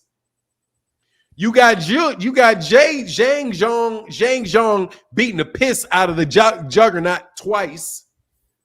Now you got an African pistol whipping the greatest heavyweight of all time. The greatest heavyweight, my ass. I mean, wasn't he last week? Wasn't he the greatest heavyweight of all time? Yep, people have been saying that. You know what? The guy who represented for Great Britain, there was two of them that I thought were good. I thought Frank Bruno was good, and I thought Lennox Lewis. Lennox Lewis doesn't count. Who? Lennox Lewis does not count. Okay, because for the UK, because his ass grew. He learned to box and fought in Canada. So I ain't trying. He fought a Canadian Olympics. He didn't pick up boxing when he lived in the UK. He picked up boxing when he moved to Canada. But he's still a UK guy. Come on, man. Nah, dog. I ain't trying. Don't take away from the rest like that, man. Don't take Lennox. Don't take Lennox from him, man. Come on, for now. And snatching Lennox from him, dog. Snatching Lennox from him. I'll say the best one they had outside of Lennox Lewis in my lifetime was Frank Bruno. Frank Bruno was good, and Gary Mason was good too. But Frank Bruno would probably be my top guy. And I give the UK Lennox Lewis too. I'll give him Lennox Lewis. I'm not giving him shit. If you didn't learn to fight there and you didn't represent them there, then you're not part of that boxing culture. He didn't have a British trainer. He didn't grow up in the British amateur system. He grew up in the Canadian amateur system. Mm-hmm. He had Canadian and American trainers. You can take a whole lot of those dudes out of the UK and bring them to the United States as a child, stick them in there, stick them in the gym with Floyd Mayweather Sr., and they're going to be a better fighter. Y'all heard that, UK fans? The Fernando want to give y'all Lennox Lewis. I ain't giving you Lennox Lewis. Since I'm from the UK originally, you don't want to give us. He don't want to give us Lennox Lewis, y'all. Y'all, they didn't want Lennox Lewis. They didn't want Lennox Lewis till Lennox Lewis got big. For that, they was riding with Frank Bruno. Frank Bruno, and who else they have over there? They had some other people over there. They had Frank Bruno, and Gary Mason, Danny Williams, and guys like that. Well, Danny Williams, them don't count. I'm not counting Danny. Danny Williams. Danny, hey dog, seriously. You got all y'all talking all that craziness about American heavyweights. Deontay Wilder got beat by one guy. Tyson Fury done got dropped by an American cruiserweight and had to cheat his way to a win. That man got dropped 4 times by American heavyweight who probably should be fighting a cruiserweight, but dropped his ass 4 times, laid flat on his back with his eyes rolled back, and they got over on him and let the dude continue to fight. But he comes back, brawls, mauls, does what he has to do, and then he gets his ass whooped by a 0-0 African. An 0-0 African. Dillian White laid the fuck out by Alexander Povetkin. Anthony Joshua beat up by a Ukrainian cruiserweight twice and knocked out by a fat Mexican heavyweight. Oh, come on now. Don't take it away from Andy Ruiz. Andy Ruiz been boxing since he was 7 years old. Man. I'm taking that shit away from Andy Ruiz. Because Andy Ruiz was not supposed to be, he was a late fill-in, was supposed to whoop Anthony Joshua. Was supposed to get whooped by Anthony Joshua. Matter of fact, I'm looking at that fight between Francis Ngannou and Andy Ruiz thinking, what's Tyson Fury going to do with Andy Ruiz? Hey, what's he going to do with his big fat 270-pound ass? Somebody in the chat said Audley Harrison. You know what England used to do? Hey, you know what they used to do? I kid you not, man. When I lived over in the UK, if a black heavyweight, a black boxer altogether, if they was from Great Britain and they were winning, they was from Great Britain. But when they started losing, they was from Jamaica. Yeah. Well, the Jamaican heavyweight, Frank Bruno, when Frank Bruno lost to Tim Witherspoon, well, the Jamaican heavyweight, or they was from Africa, wherever it was they was originally from. That's where they went back to. Commentators and all of that would put them back to their motherland country, whether it be yes, Jamaica sir. or Africa. But they're British if they winning now. They always did that shit. Me and my dad used to laugh at that shit all the time. Hey, real quick. If Bruno lose, he gonna be Jamaican. If he win, he's British. You know what I'm saying? That's how they did it. You know how it goes. Deem in the building. What's up, Deem? Man, what's up, Fernand? How you doing, sir? Man, I can't complain about not a thing, brother. Not a thing. Man, I had an action-packed day yesterday. I'm rolling out of bed. I seen what happened with the Francis and Tyson Fury fight, Fernand. Lord, the heavyweight division, I am disappointed in all of you guys. I just want y'all to know. It's no way that's supposed to happen. Tyson Fury, what the hell was that, sir?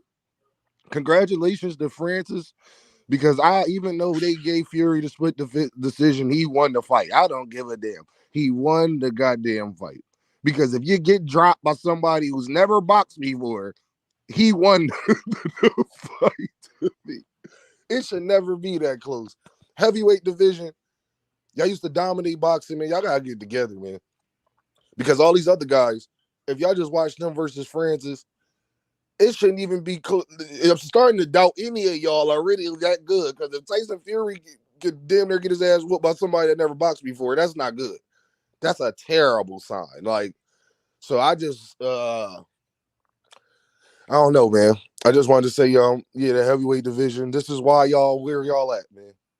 You know, they went to Saudi Arabia, put up all this bread. I'm proud of Francis because he came and did what he was supposed to do. I'm proud of him, to be all the way honest. Like, but the rest of the division, man, I don't know what y'all might as well just all fight each other and just get it over with because the division is trash now. Like, it's absolutely trash because there's no way a man that never boxed before, was in the UFC in his 30s, and come over here and do that to you, man.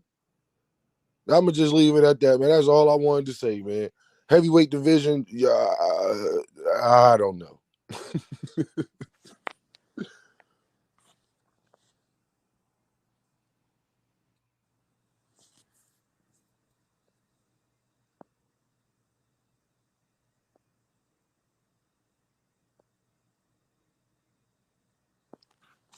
What's going on, Fernand? You still there?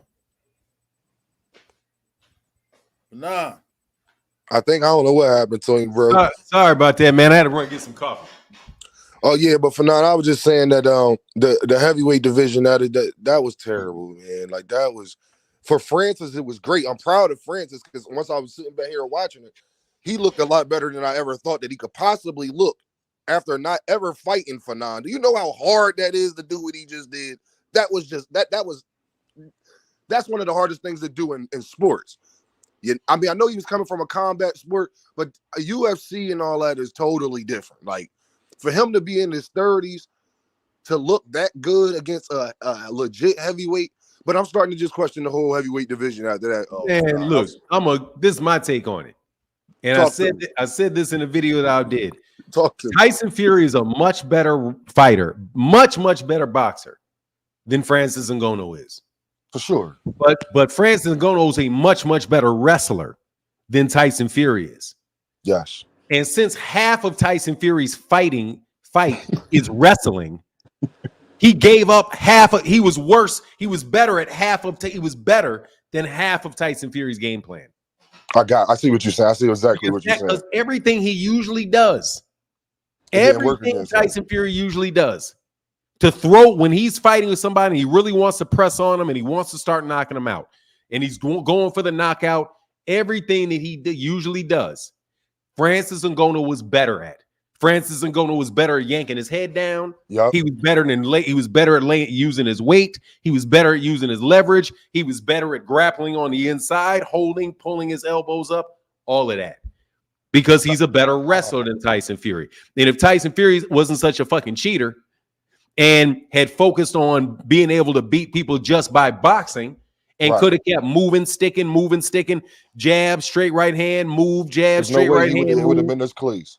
He would have beat him every single solitary round, may have dizzied him, and may have stopped him. If that was Muhammad Ali would have stopped that dude in about 8 rounds. Yes, sir. For now, because he would have jabbed his ass straight to the middle of the face and kept moving, jabbed him just like the great Oshaquie Foster did. Yes. The way he kept sticking that boy last night. Yes, sir. That's how I see it anyway. For now, it's just a shame that now the biggest fight in the heavyweight division is Deontay Wilder versus Ngannou. Let's make it happen, man. Take it to Vegas. Take it to Vegas. That shit will sound huge. For now, they gotta get it together. We need some new heavyweights. They gotta get the 140 division is only popping now. The 140 division and the heavyweight division gotta get it together because the 140 division, 3 guys from 135 moved up to make that division what it is right now at this moment. The heavyweight division, though, for now, they might as well just all fight. All this money talk, and you're scared of taking a listen here. All y'all got losses. All the top guys anyway. Just get it over with, man. I'm tired of this because what we saw last, for now, I know when you was younger, the heavyweight division was the biggest division in boxing for years. Even when I was a little kid, that's when Tyson and all that was still out. You understand? Where has that went? Because that's what helped bring boxing all the way back. Without the heavyweights being dominant, it'll never be the same for now. But I'm like, I want to know why do y'all think the heavyweight division is where it's at today? Like, why do y'all think that? Oh, I could tell you what the deal is. Talk to me, bro. I want to know. Go ahead. I got a dude right behind you, brother. So after that, I got to bring on Rick Timms. Dean. Okay. Well, the heavyweight division ain't what it used to be because a lot of athletes started going to other sports, brother. Back in the 1970s and the 1980s, there was more boxing gyms in the environment. A lot of athletes started going towards the NFL, football, baseball. And so all of our great athletes, LeBron James, Ray Lewis, all of them big guys, they go to other sports. There's not as many boxing gyms in the environment. Here in the South, you can't even find a fucking boxing gym, but you can find football programs, you can find basketball programs. So this is something we've been talking about for years, man. It's just the way it is now. It's just not as much. Their focus is in other sports. Man, thank you for that answer. That was an amazing answer because I'm from up north, so I didn't even know down south like boxing. They don't even have boxing gyms. Like that's crazy. I know Texas and maybe Louisville, but like that's crazy to me. Hey, Texas is one of the southern states that picked up boxing, but a lot of it's more of a football state. So is Florida and Georgia. And Florida and Georgia, outside of Atlanta, there really ain't a whole bunch of boxing gyms on every corner like that. It's not like Philly. And even they're the bigger athletes. They go to football. They go to football or play basketball here. That's the absolute truth. Hey, for now, I want to say thank you. I just wanted to give you a laugh, man, earlier in the morning about this heavyweight stuff, because that was just amazing to me. So it's like, I just want to get boxing back to where it go. But like you said, when all the big athletes, they're not going towards that sport, what do you do at that point? So thank you. I appreciate that answer, man. Thank you. Yes, sir. All right, brother. Get back with you, man. Yes, sir. Real quick, hold on 1 second. Rick Timms. Steph Brown said, impressed with Francis's footwork, how it was, and for what he was trying to do in there. Francis put old dude on Front Street for sure, no doubt. And my guy, Steph Brown, back at said, hit that like button, chat. Come on, yeah, man, hit that like button. And then Big Dog Willie said, heavyweights is trash. The 90s, 80s, 70s, 60s, 50s, 30s, 20s, better than this era. Effing pathetic Fury. They need a tournament of 4 heavyweights. Look, man, I'm going to tell you when heavyweight boxing is the best. When all boxing is the best. All boxing tends to be the best when American boxing is doing well. This American, no matter if the UK boxing has never been the epicenter of boxing. Eastern European boxing has never been the epicenter of in Saudi Arabia isn't about to be the epicenter of boxing either. There are so many people that are trying to tear down and try to dismiss and diminish American boxing and American boxers by trying to make it global, that they disperse it and they make it less interesting. Truth of the matter is, man, boxing matches are the best when people are interested in them. You can see a great boxing match, but if you don't know who the dudes are and it just winds up being a great fight, like take, for example, the Oshaquie Foster versus Hernandez fight last night. That was a great fight to watch. How many people watched it? Does it keep people buzzing? No, because not as many people saw it. It's in a little gym. It's in a little gym in Cancun, Mexico. It was a great fight. But boxing is great when there are big name fighters that everybody are interested in to see, and everybody throws fight parties. Everybody gets around and talks about it. But those UK fighters just do not generate that for people outside of the UK. But when you're in the United States and you are really the focal point of the American sports scene, that's when boxing is the best, man. I'm telling you. And a lot of stuff goes away when you keep trying to find these big ass Eastern European fighters that can barely speak English, or this clown show Tyson Fury. Because Tyson Fury, I don't give a shit. I don't believe Tyson's that damn popular. I believe his ass is. I believe a lot of that shit about his popularity is 100% fucking make believe. But because that's why he had to go to get this $40 million to what he got. Oh, he got $50 million fighting in Saudi Arabia. How many fans did you actually see in that place? Most of them like, oh, all of these. Look at all the celebrities that came. Dude, you think those celebrities bought their tickets? I guarantee you those celebrities did not buy their tickets. They didn't buy their plane tickets.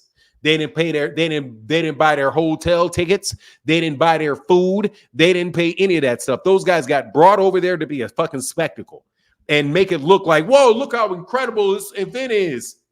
Throwing that event, if you look at how everything was going on, like in the stadium, that shit didn't look nearly as hype as some of those Vegas fights and the cheering and the amp that you get just from regular people that pay their money to see it. Real quick, Timmy Chips in the building says salute. Thank you, Timmy Chips. What's on your mind, Rick Timms? Hey man, what's up, fellas? Hey, can y'all hear me clearly? I think I'm in a bad spot. You can hear me clearly. No breaking up, no nothing. Clearly. How you doing, sir? Man, what's up, blood? Yeah, man, well, I'm disgusted this morning, pretty much like most of the true boxing fans. Both of you guys just made some excellent points as far as blood mentioning where the heavyweights are now. You know, they rushing the quarterbacks on Sunday mornings and they dunking the basketball. And that spectacle, no, it was a debacle of an introduction yesterday with this Fury and Francis fight. You know, hell, they ain't get to the ring local time until after 2 a.m. with that old drawn out concert. It's like the boxing world, it took a very big hit on the chin yesterday with that, and that's good for them because what we've been getting is poor product. As the true boxing fans, people spending their hard-earned money, tickets, plane tickets, hotels, transportation, food. Man, people spend a lot of money to support these fighters, and the boxing bigwigs, the dudes in the suits behind the scenes keep shitting on us with these bullshit ass matchups. They keep over marinating matches. We don't get Pacquiao and Floyd until late. We don't get Bud and Earl till late. You Rob Rowley against the old man. It's like we consistently, they keep force feeding us whatever the hell they want to feed us in spite of it all. So it's like last night showed them that's good for y'all ass. It was equivalent. If Fury was a woman, he would be labeled bad built. You see how wide his damn hips are? He in there looking flabby. You telling me this is how the heavyweight champion of the world supposed to come into the ring? The heavyweight champion of the world in them 70s and 80s didn't look that way, blood. And what we witnessed last night was in high school football terms was a junior varsity quarterback being promoted to the varsity level to face the defending state champions, undefeated state champions late in the season. And the junior varsity quarterback on the varsity level showed up, had an excellent game, and it came down to the last play of the game, and the refs robbed him when the opposing team's quarterback clearly fumbled the ball, and we clearly see it on instant replay, but the refs ruled his knee was down. So they got what they deserved yesterday, man. The big wigs, the dudes in the suits that's spending the money, who just gotta have this setup for a Fury and Usyk fight, and just keep bullshitting us, y'all. I'm getting sick and tired of it, man. Too many people go way out of their way to see these better matchups, and we still not getting them. Dev, Tank, Shakir. Hey, man, it's like we all know the corruption is there and it's gonna remain there, but don't keep pissing on me, telling me it's raining, y'all. I'm getting really fed up with these shitty matchups, these over marinated fights, and I'm never gonna stop being a boxing fan. It's just to the degree that enough is enough, y'all. And they got what they deserved last night, and we know Fury can't even come fight over here no more. So he had to run his ass over there to them Saudis, and them Saudis trying to soften their image up, spending all this damn money, bringing all these popular ex-fighters when we know what's really going on behind the scenes. The true people who pay attention, who not just eating the cake anime, we know what's really going on, and it's pathetic. It's really pathetic, man. Saudi Arabia, extreme laws against gay folk, extreme laws against women. They killed an American over there, chopped his ass up, and then the crown prince ordered it, and it was proven, and they won't even touch him. The United States will go over there to Nigeria, Uganda, and blast them behind their gay laws, but won't say anything to these Saudi Arabia folk about their anti-gay laws. But man, I'm not just gonna sit on this soapbox and just keep repeating myself, y'all. It's just getting to the point that enough is enough. The boxing world took it on the chin last night, a major big L, and they need to readjust what they gonna keep doing by putting out this boo-boo ass product that they keep force feeding us to eat, man. And that's all I really have to say this morning for none. Did you see the Oshaquie Foster fight? Let me put you in a better mood, because did you see the Oshaquie Foster fight last night? No, I missed it. I got to go back and check that out. You gotta watch. It's on the Zone, so I don't know if you still got the Zone. But no, I don't. Man, they tried to rob him. Brother made some good points, man. What'd he say? This brother right here made some real solid points. Of course he does, everything man. he said, I agree with him on everything. But the one thing that I kind of would probably think about it a little different was the fact that they brought in them old fighters and paid them. I'm glad that that Riddick Bowe and Roberto Duran could get a check. If they got all this money to throw around and they want to give Riddick Bowe and Roberto Duran and some of them guys a little check, I'm glad to see that because those guys got underpaid and they helped pave the way. But other than that, man, everything you said was solid, though, brother. That was a real good take that you had right there. Yeah, blood. Hey, you know, I can feel that. Rick, let me get these. Kodak just put a pin in that thought real fast. Steph Brown said for John Boy, Terry Schmoot, Debbie Booker, Debbie Booker, Debbie Booker. I think he mean Debbie Booker. All love, yes, sir. Steph Brown back at it said praying for understanding for Rick Timms, all truth. And Steph Brown back at it said, but bad built by he is bad built, man. A little sloppy, look terrible. Go ahead, brother. Rick Timms. Yeah. Hey, man. Now, what I was saying, I feel your blood on them guys getting their checks, but it ain't like they was getting life-changing checks. And them getting paid I'm fine with that. It's just that the spectacle of them wanting to visibly show them to the world, like, hey, man, even Riddick Bowe is here. Even Roberto Duran is here. Look at Holyfield. You know, look at all these ex-greats. They had to come out of here, but they didn't go out there on their own free will. They went out there because they were summoned out there. Hey, man, we got your hotels. We got all these fees. Just come show your face. We want to show the world that Saudi Arabia can put on such a great show and draw in all these kind of folk. You know, hey, man, it's like politics. It's a big front.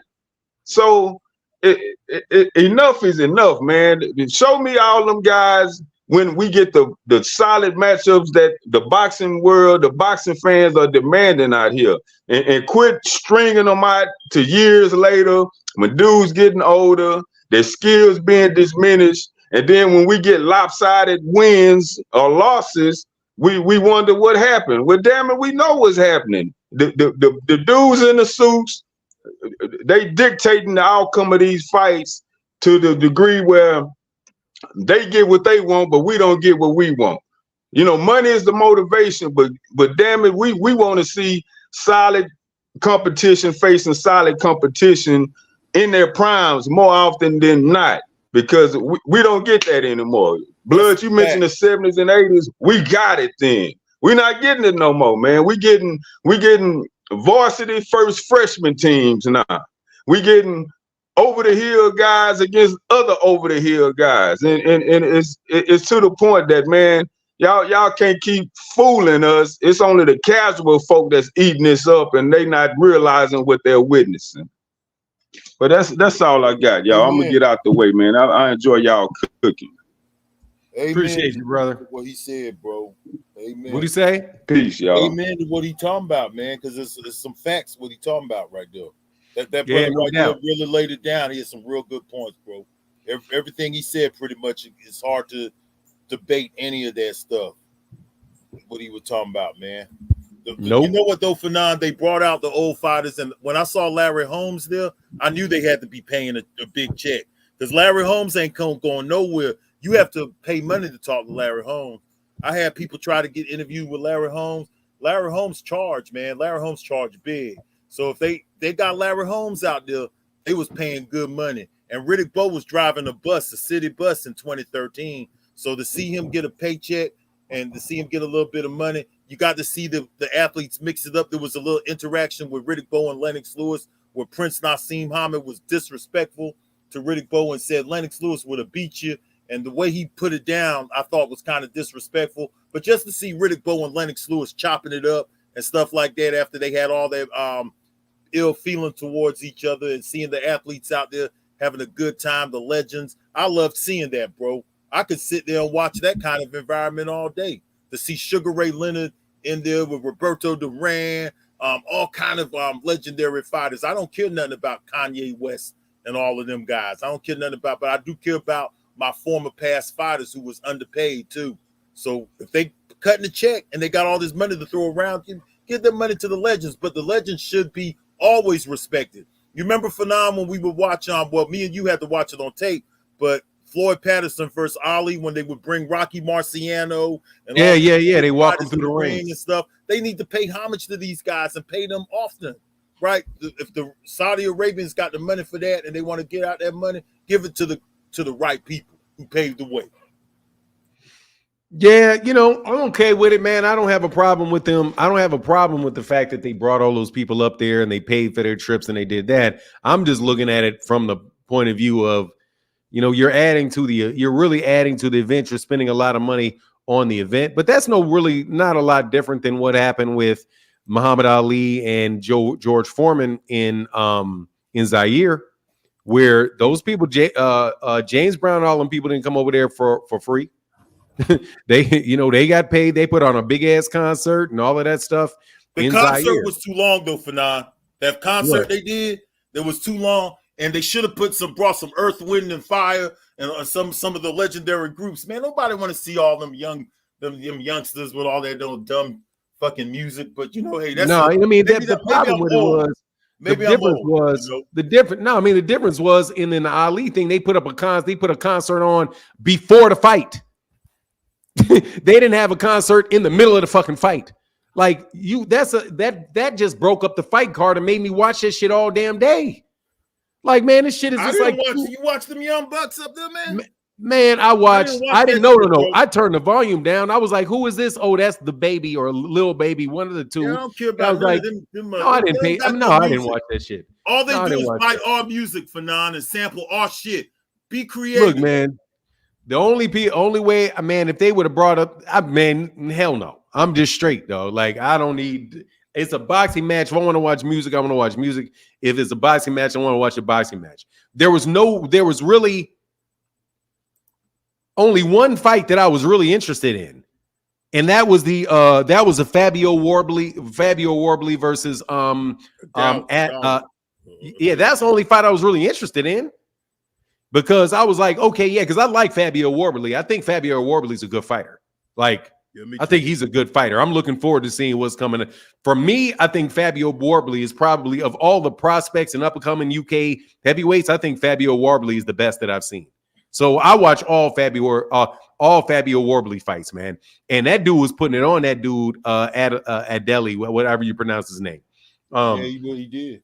Yeah, so I was really rooting for him. I was pretty much like, well, he's on the card, and then in case something happens crazy with Tyson Fury and Ngannou, then I'll watch it because Ngannou may be able to catch him and hit him with. But man, I'm telling you, this to me is I want to see y'all talk as bad about Tyson Fury as y'all talk about Deontay Wilder. As you guys talk about Deontay Wilder and Errol Spence Jr.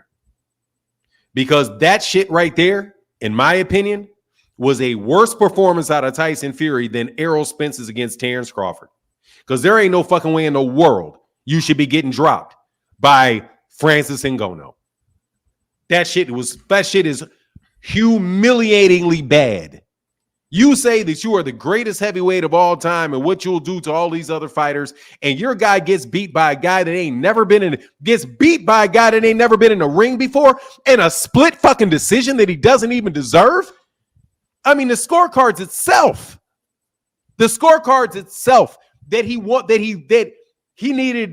somebody gave his ass around. They gave his ass around to keep his ass from losing against a guy that had never fought before and his ass got dropped. And they had this dude so high above everybody. And you get your ass whooped like that and got a whole bunch of people talking about, man, it's the first time this dude ever stepped in the sport. I hope you guys got as much smoke for man, what do you mean? Yeah, no, what? No, I'm telling you. If Tyson, there are professional fighters that Terrence Crawford will beat like that. getting knocked out by Terrence Crawford in the 9th round and getting knocked down multiple times by Terrence Crawford is something that you could expect to happen against Terrence Crawford. You are not supposed to lose. That's like, matter of fact, let me tell you what that's like.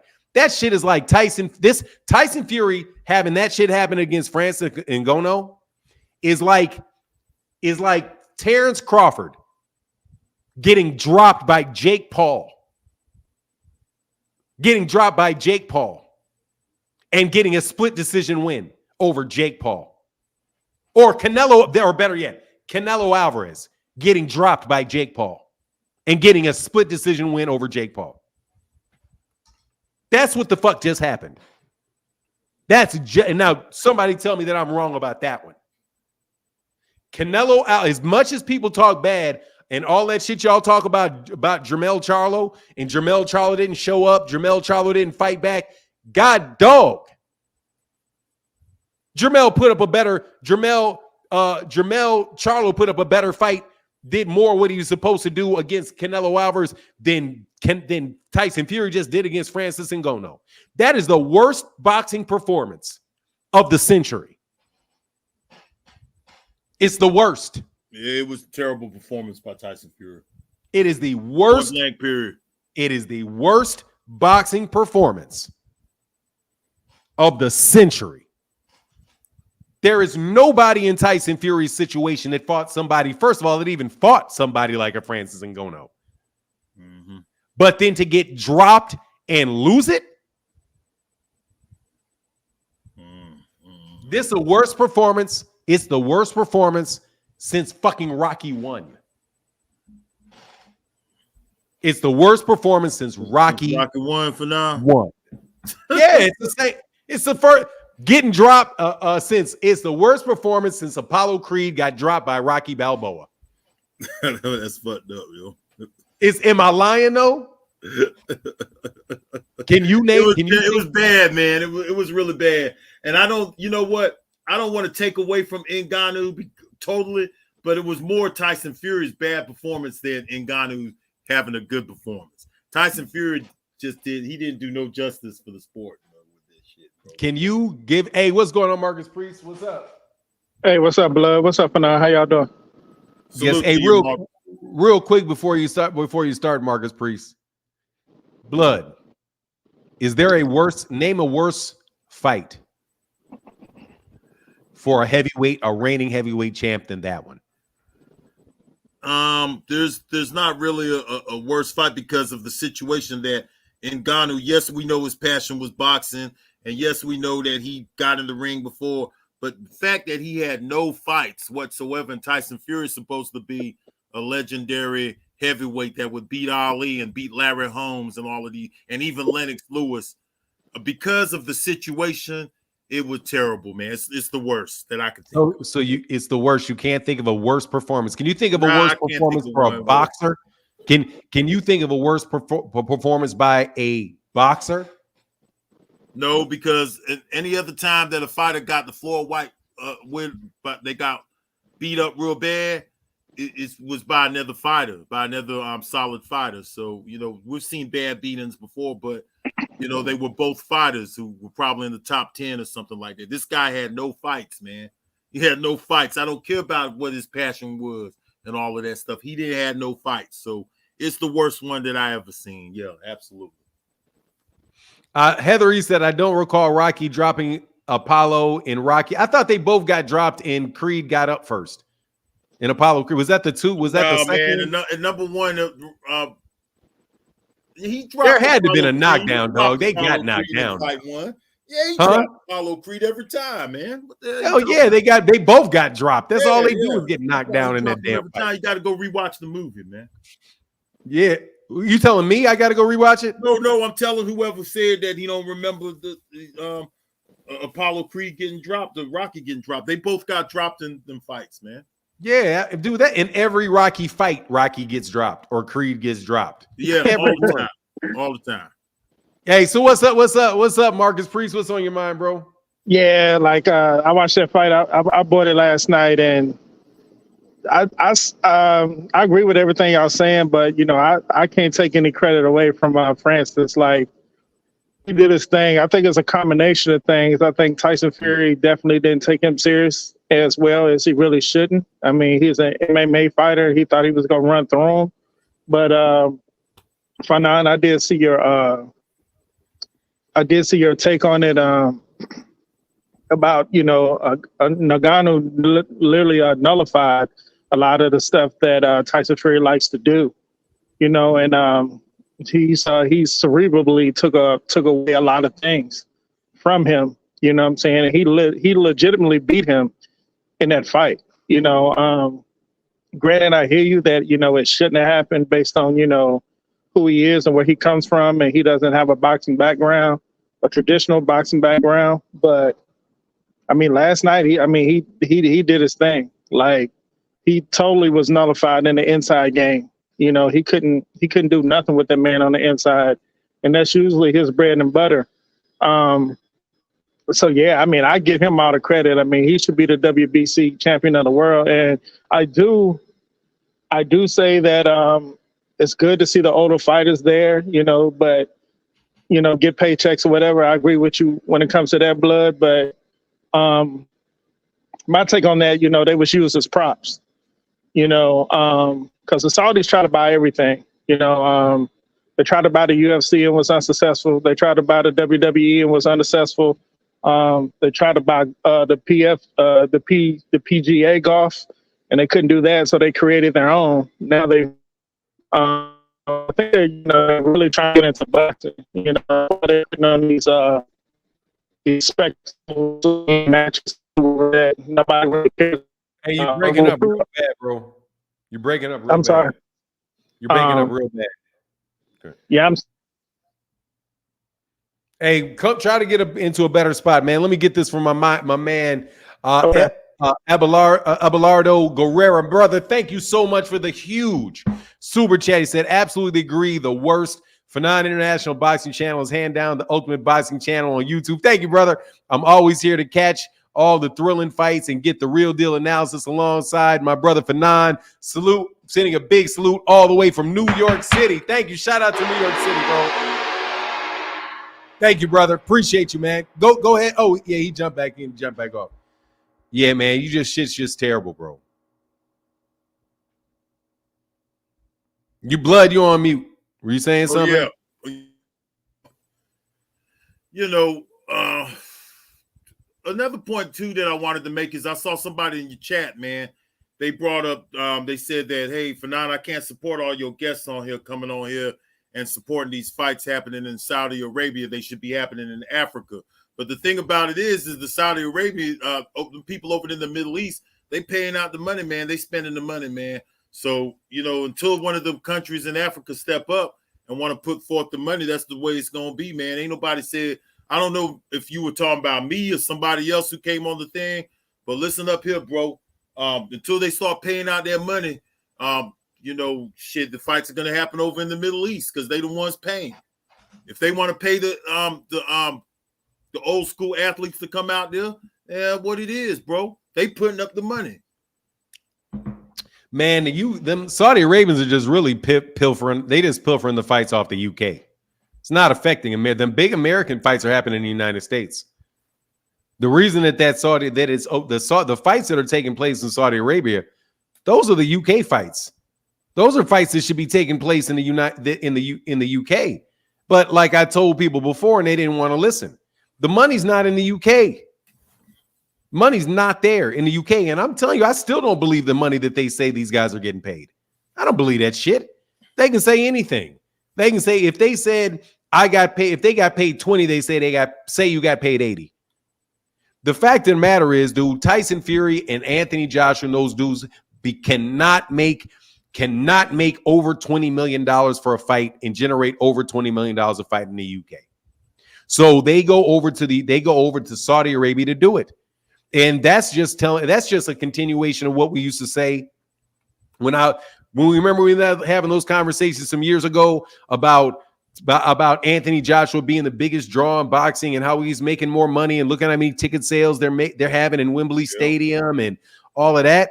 But Yeah, but the whole time, dude, the gate for if you completely fill up Wembley Stadium to the max capacity, the biggest gate you're going to get is $10 million. If you fill out with 100,000 people, if you sell 1 million pay-per-views over there in the UK, bro, you're going to pull in an extra $20 million. You're going to pull in $20 million out of $1 million pay-per-view. A million sell pay-per-view gets you $20 million in the UK.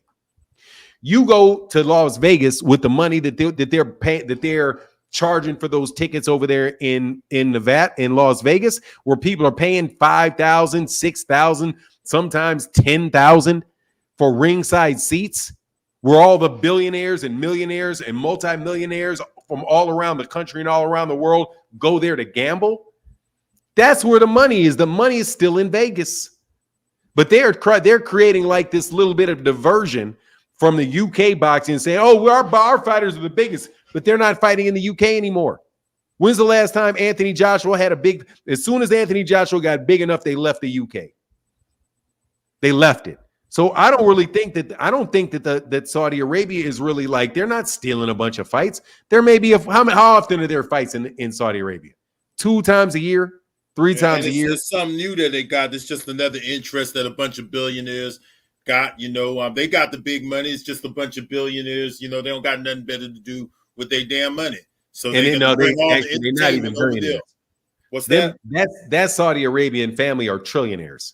Yeah, well, trillionaires, billionaires, all them guys we see with them damn hats on in the front, all them motherfuckers are at least billionaires, right? So they just, which means if you combine them all. What's that, brother? The reason that I say trillionaires is because it's a family. The wealth is controlled by the family. Right. Well, since the wealth is controlled by the family. They got the money, man. They got the money. It's just like playing G.I. Joe or something for them. That shit is just like, give them the money, send them over here. Give Larry Holmes a Riddick Bowe. Shit, Riddick Bowe might have got a few $100,000 for that trip. They got the money to throw that shit around. They got the money. They gave Tyson Fury and Ngannou. These guys got over 40 and $50 million or something like that. That's what they say. Kind of money around. Shit, do it. They got to do it. Fights are gonna be. That's just what it is. So I don't want to hear no stuff about Africa should have the fights and all this. You don't got the money to pay up. Neither do I. They do. They the ones who the trillionaires. They want to give our fighters that kind of money. Let them give them fighters that kind of money. Shout out to Ngannou for getting $40 million at the age of 37 without having one fucking fight. Shout out to him for that. The African brother. And that's what you get Tyson Fury for stealing Deontay Wilder's fight. Because the original person talking about fighting Francis Ngannou over there was Deontay Wilder. Deontay Wilder will get his payday over there, brother. I'm telling you now. It's coming. I hope he does. It's coming. He'll get a good payday over there because people have interest in Deontay Wilder and his power. So his time is coming where he's going to get that 40 or 50 million. These guys over these Middle Eastern guys, they got the money to pay out there, man. And it ain't nothing to them. Them giving somebody a few million is like putting a few pennies out their pocket or something. It ain't nothing for them, man. All them motherfuckers who was sitting around there with them hats on and stuff, all them motherfuckers got more money than they know what to do with. It's not even, there's rich, and then there's just like filthy, wealthy, you know what I'm saying? And they on the nether level. It's just what it is, man. You know what? We almost had a few freak shows, though, for in history. If I could bring up the history part real quick. You remember? Yeah, go ahead, bro. What's that? Go ahead, man. Yeah. Wilt Chamberlain almost fought Ali. That was going on for about 4 years. Wilt Chamberlain to fight Ali. We had the thing with Ed Too Tall Jones in the late 1970s, but they didn't stick. Larry Holmes offered Ed Too Tall Jones to fight. When Ed Too Tall Jones was a popular Dallas Cowboy for the Doomsday Defense. When he came into boxing, Larry Holmes said, I'll fight you now because that's big money. Ed Too Tall Jones said, let me get a few fights in. But Larry Holmes who was the champ at the time, was going to give Ed Too Tall Jones the fight right away. Wilt Chamberlain would have got the fight with Ali. All he had to do was sign the dotted line. Ali said, I'll fight him. Sure, put Wilt Chamberlain in the ring. Because, see, a lot of these guys back in the day, these other athletes, they really wanted to be boxers. But football, they were standout talents.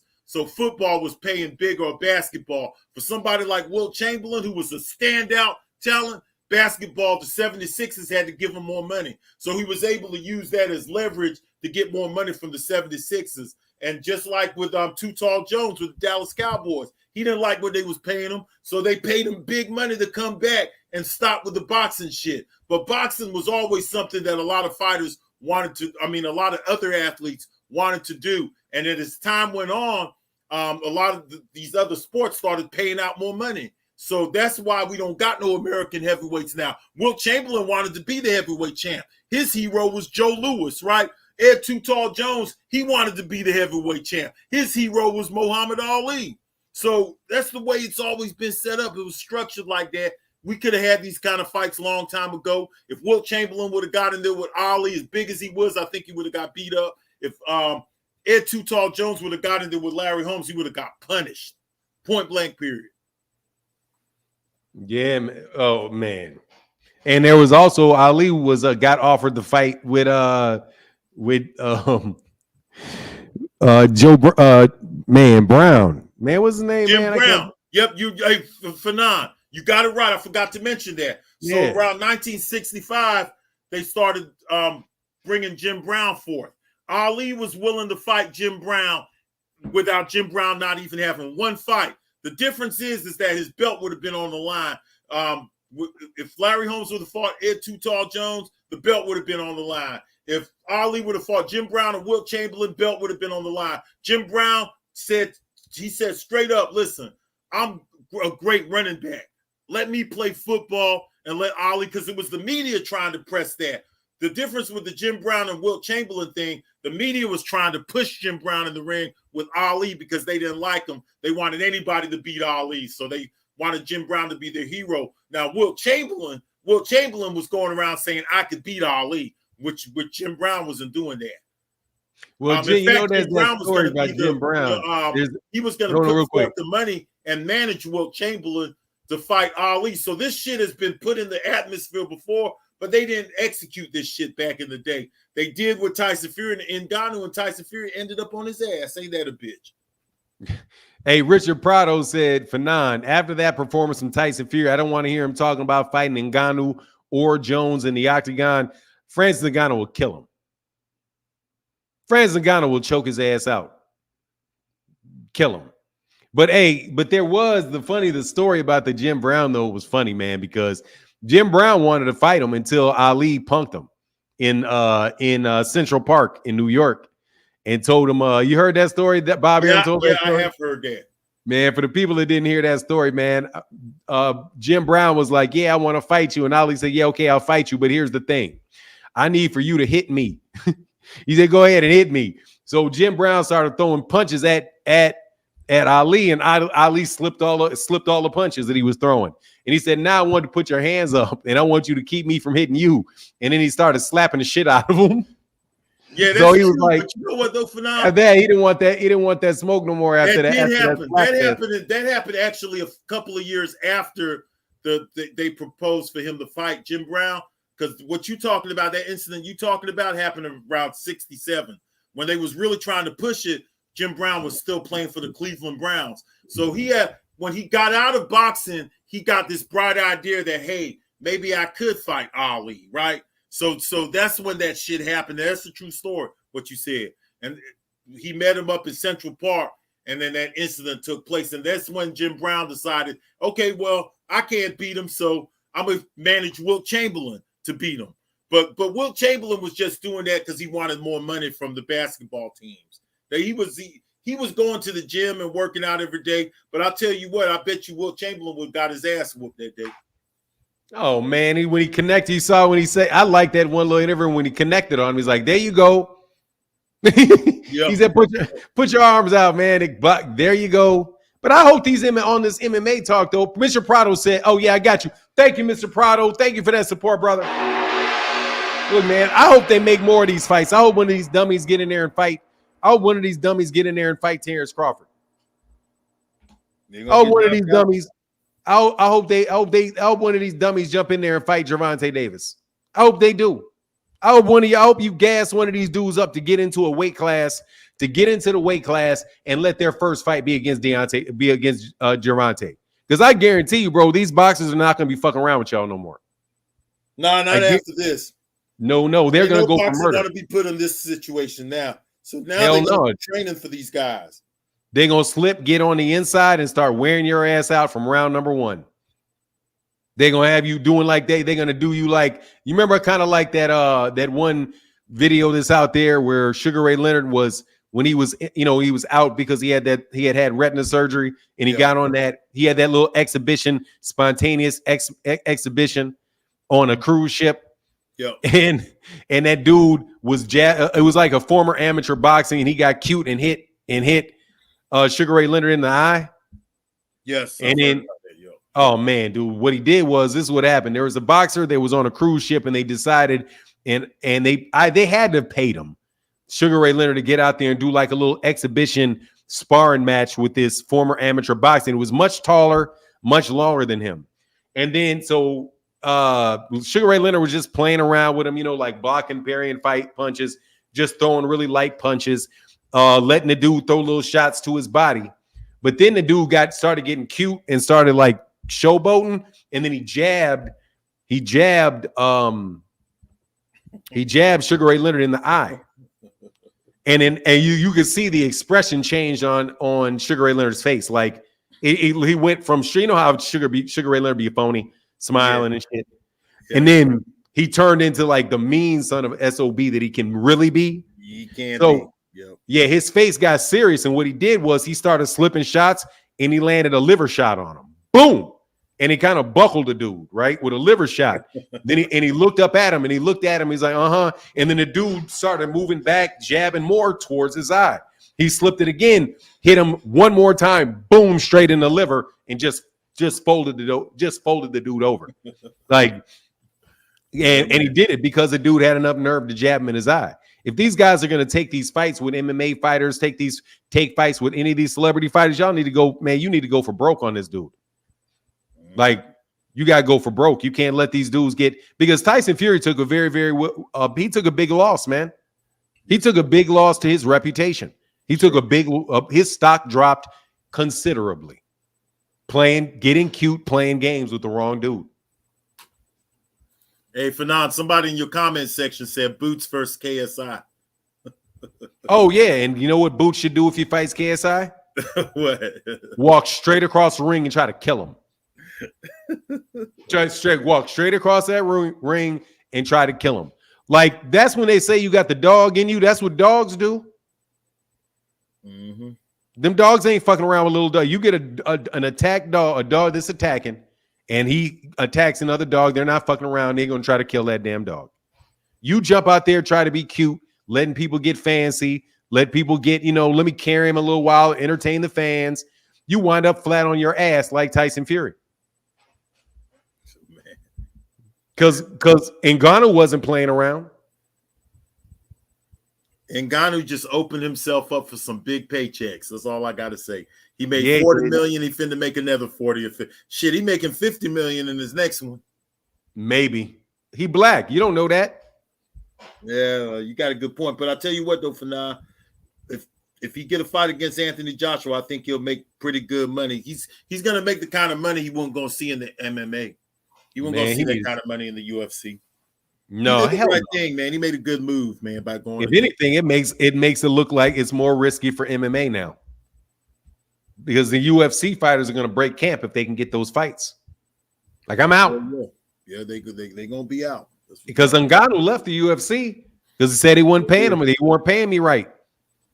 It's better than him taking. He would only got like what, 5 or 10, maybe 5 million to fight John Jones, and Mike got his ass whooped in that fight. Yep. And now UFC ain't got him. That's what you get laughing at you. Now he's a much bigger name, right? And he's definitely going, Commentators say Francis got $6 million for his fight. $6 million, that's a lot of money. Tyson Fury, man. Tyson Fury's stock just dropped, like just super dropped, bro. That shit is I'm telling you, man, that's the worst performance. Dude, don't put that shit on boxing. Put that shit on Tyson Fury. Tyson Fury ain't what Tyson Fury was cracked up to be, bro. And who's this guy? Somebody just said in the comment section, boxing is rigged. It's well known. Ngannou won hands down. Boxing can be rigged for sure. Boxing can be. Not all boxing matches are rigged. I can't believe. I don't really know how much Ngannou got. I'm looking it up now, and some sites they're saying anywhere from 10 to 30 million, and most of them are saying Tyson Fury got 50 million. So I don't really know for sure, but I'll tell you what, he got more than he would have got fighting John Jones. Yeah, he got a lot of money, that's for sure. You know what I mean? He got a lot of money, brother. But look, man, we over the 2 hours, man. Thanks, Blood. Always a good conversation, brother. We'll be back next weekend with OG Bob. What we got going on next weekend? I wish we could have talked more about Oshaquie Foster. We could get into Oshaquie Foster next week and talk about his presence in the super featherweight division. Man, Oshaquie Foster bout, man. There's a few fights coming next week. I can't remember which. The guy that he wants to unify with. The other, I can't think of his name.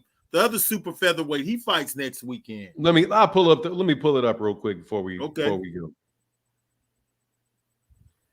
One of the other champs fights next weekend, so that is okay. Cordina, I think Cordina. Yeah, that's it right there. There you go. And he called him out. He wants Jog Day fighting, and I think that's about it.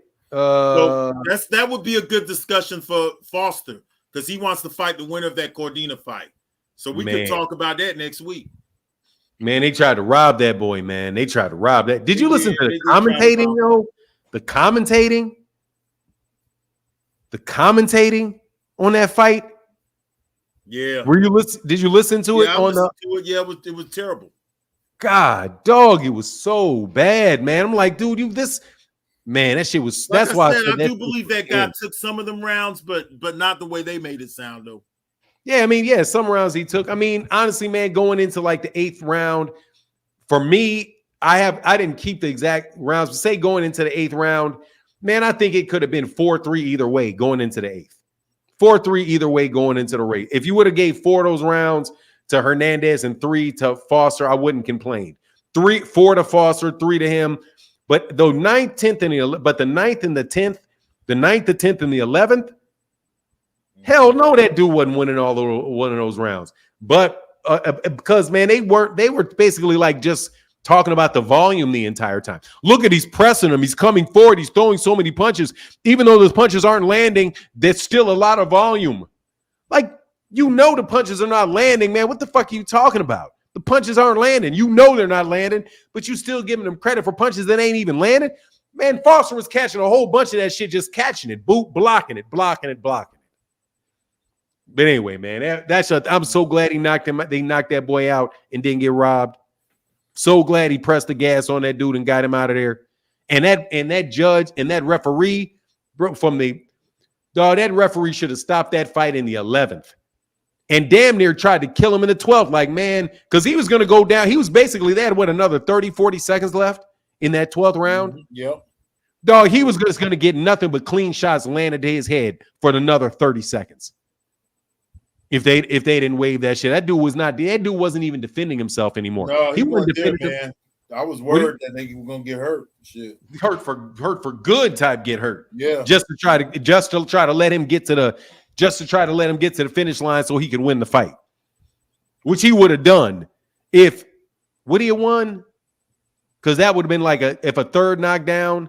But yeah, dude, did he? He would have had to knock him out. He had to knock him out to win that fight. Man, that shit is crazy. But all right, bro, Blood, I get back with you, man. Thank you. All right, man. Talk to you next week for now. Peace out, everybody. For sure, brother. Peace out, man. All right, y'all. We'll get back tomorrow. We'll get back with you tomorrow morning. Holler at y'all. And with that, I'm out. Deuces.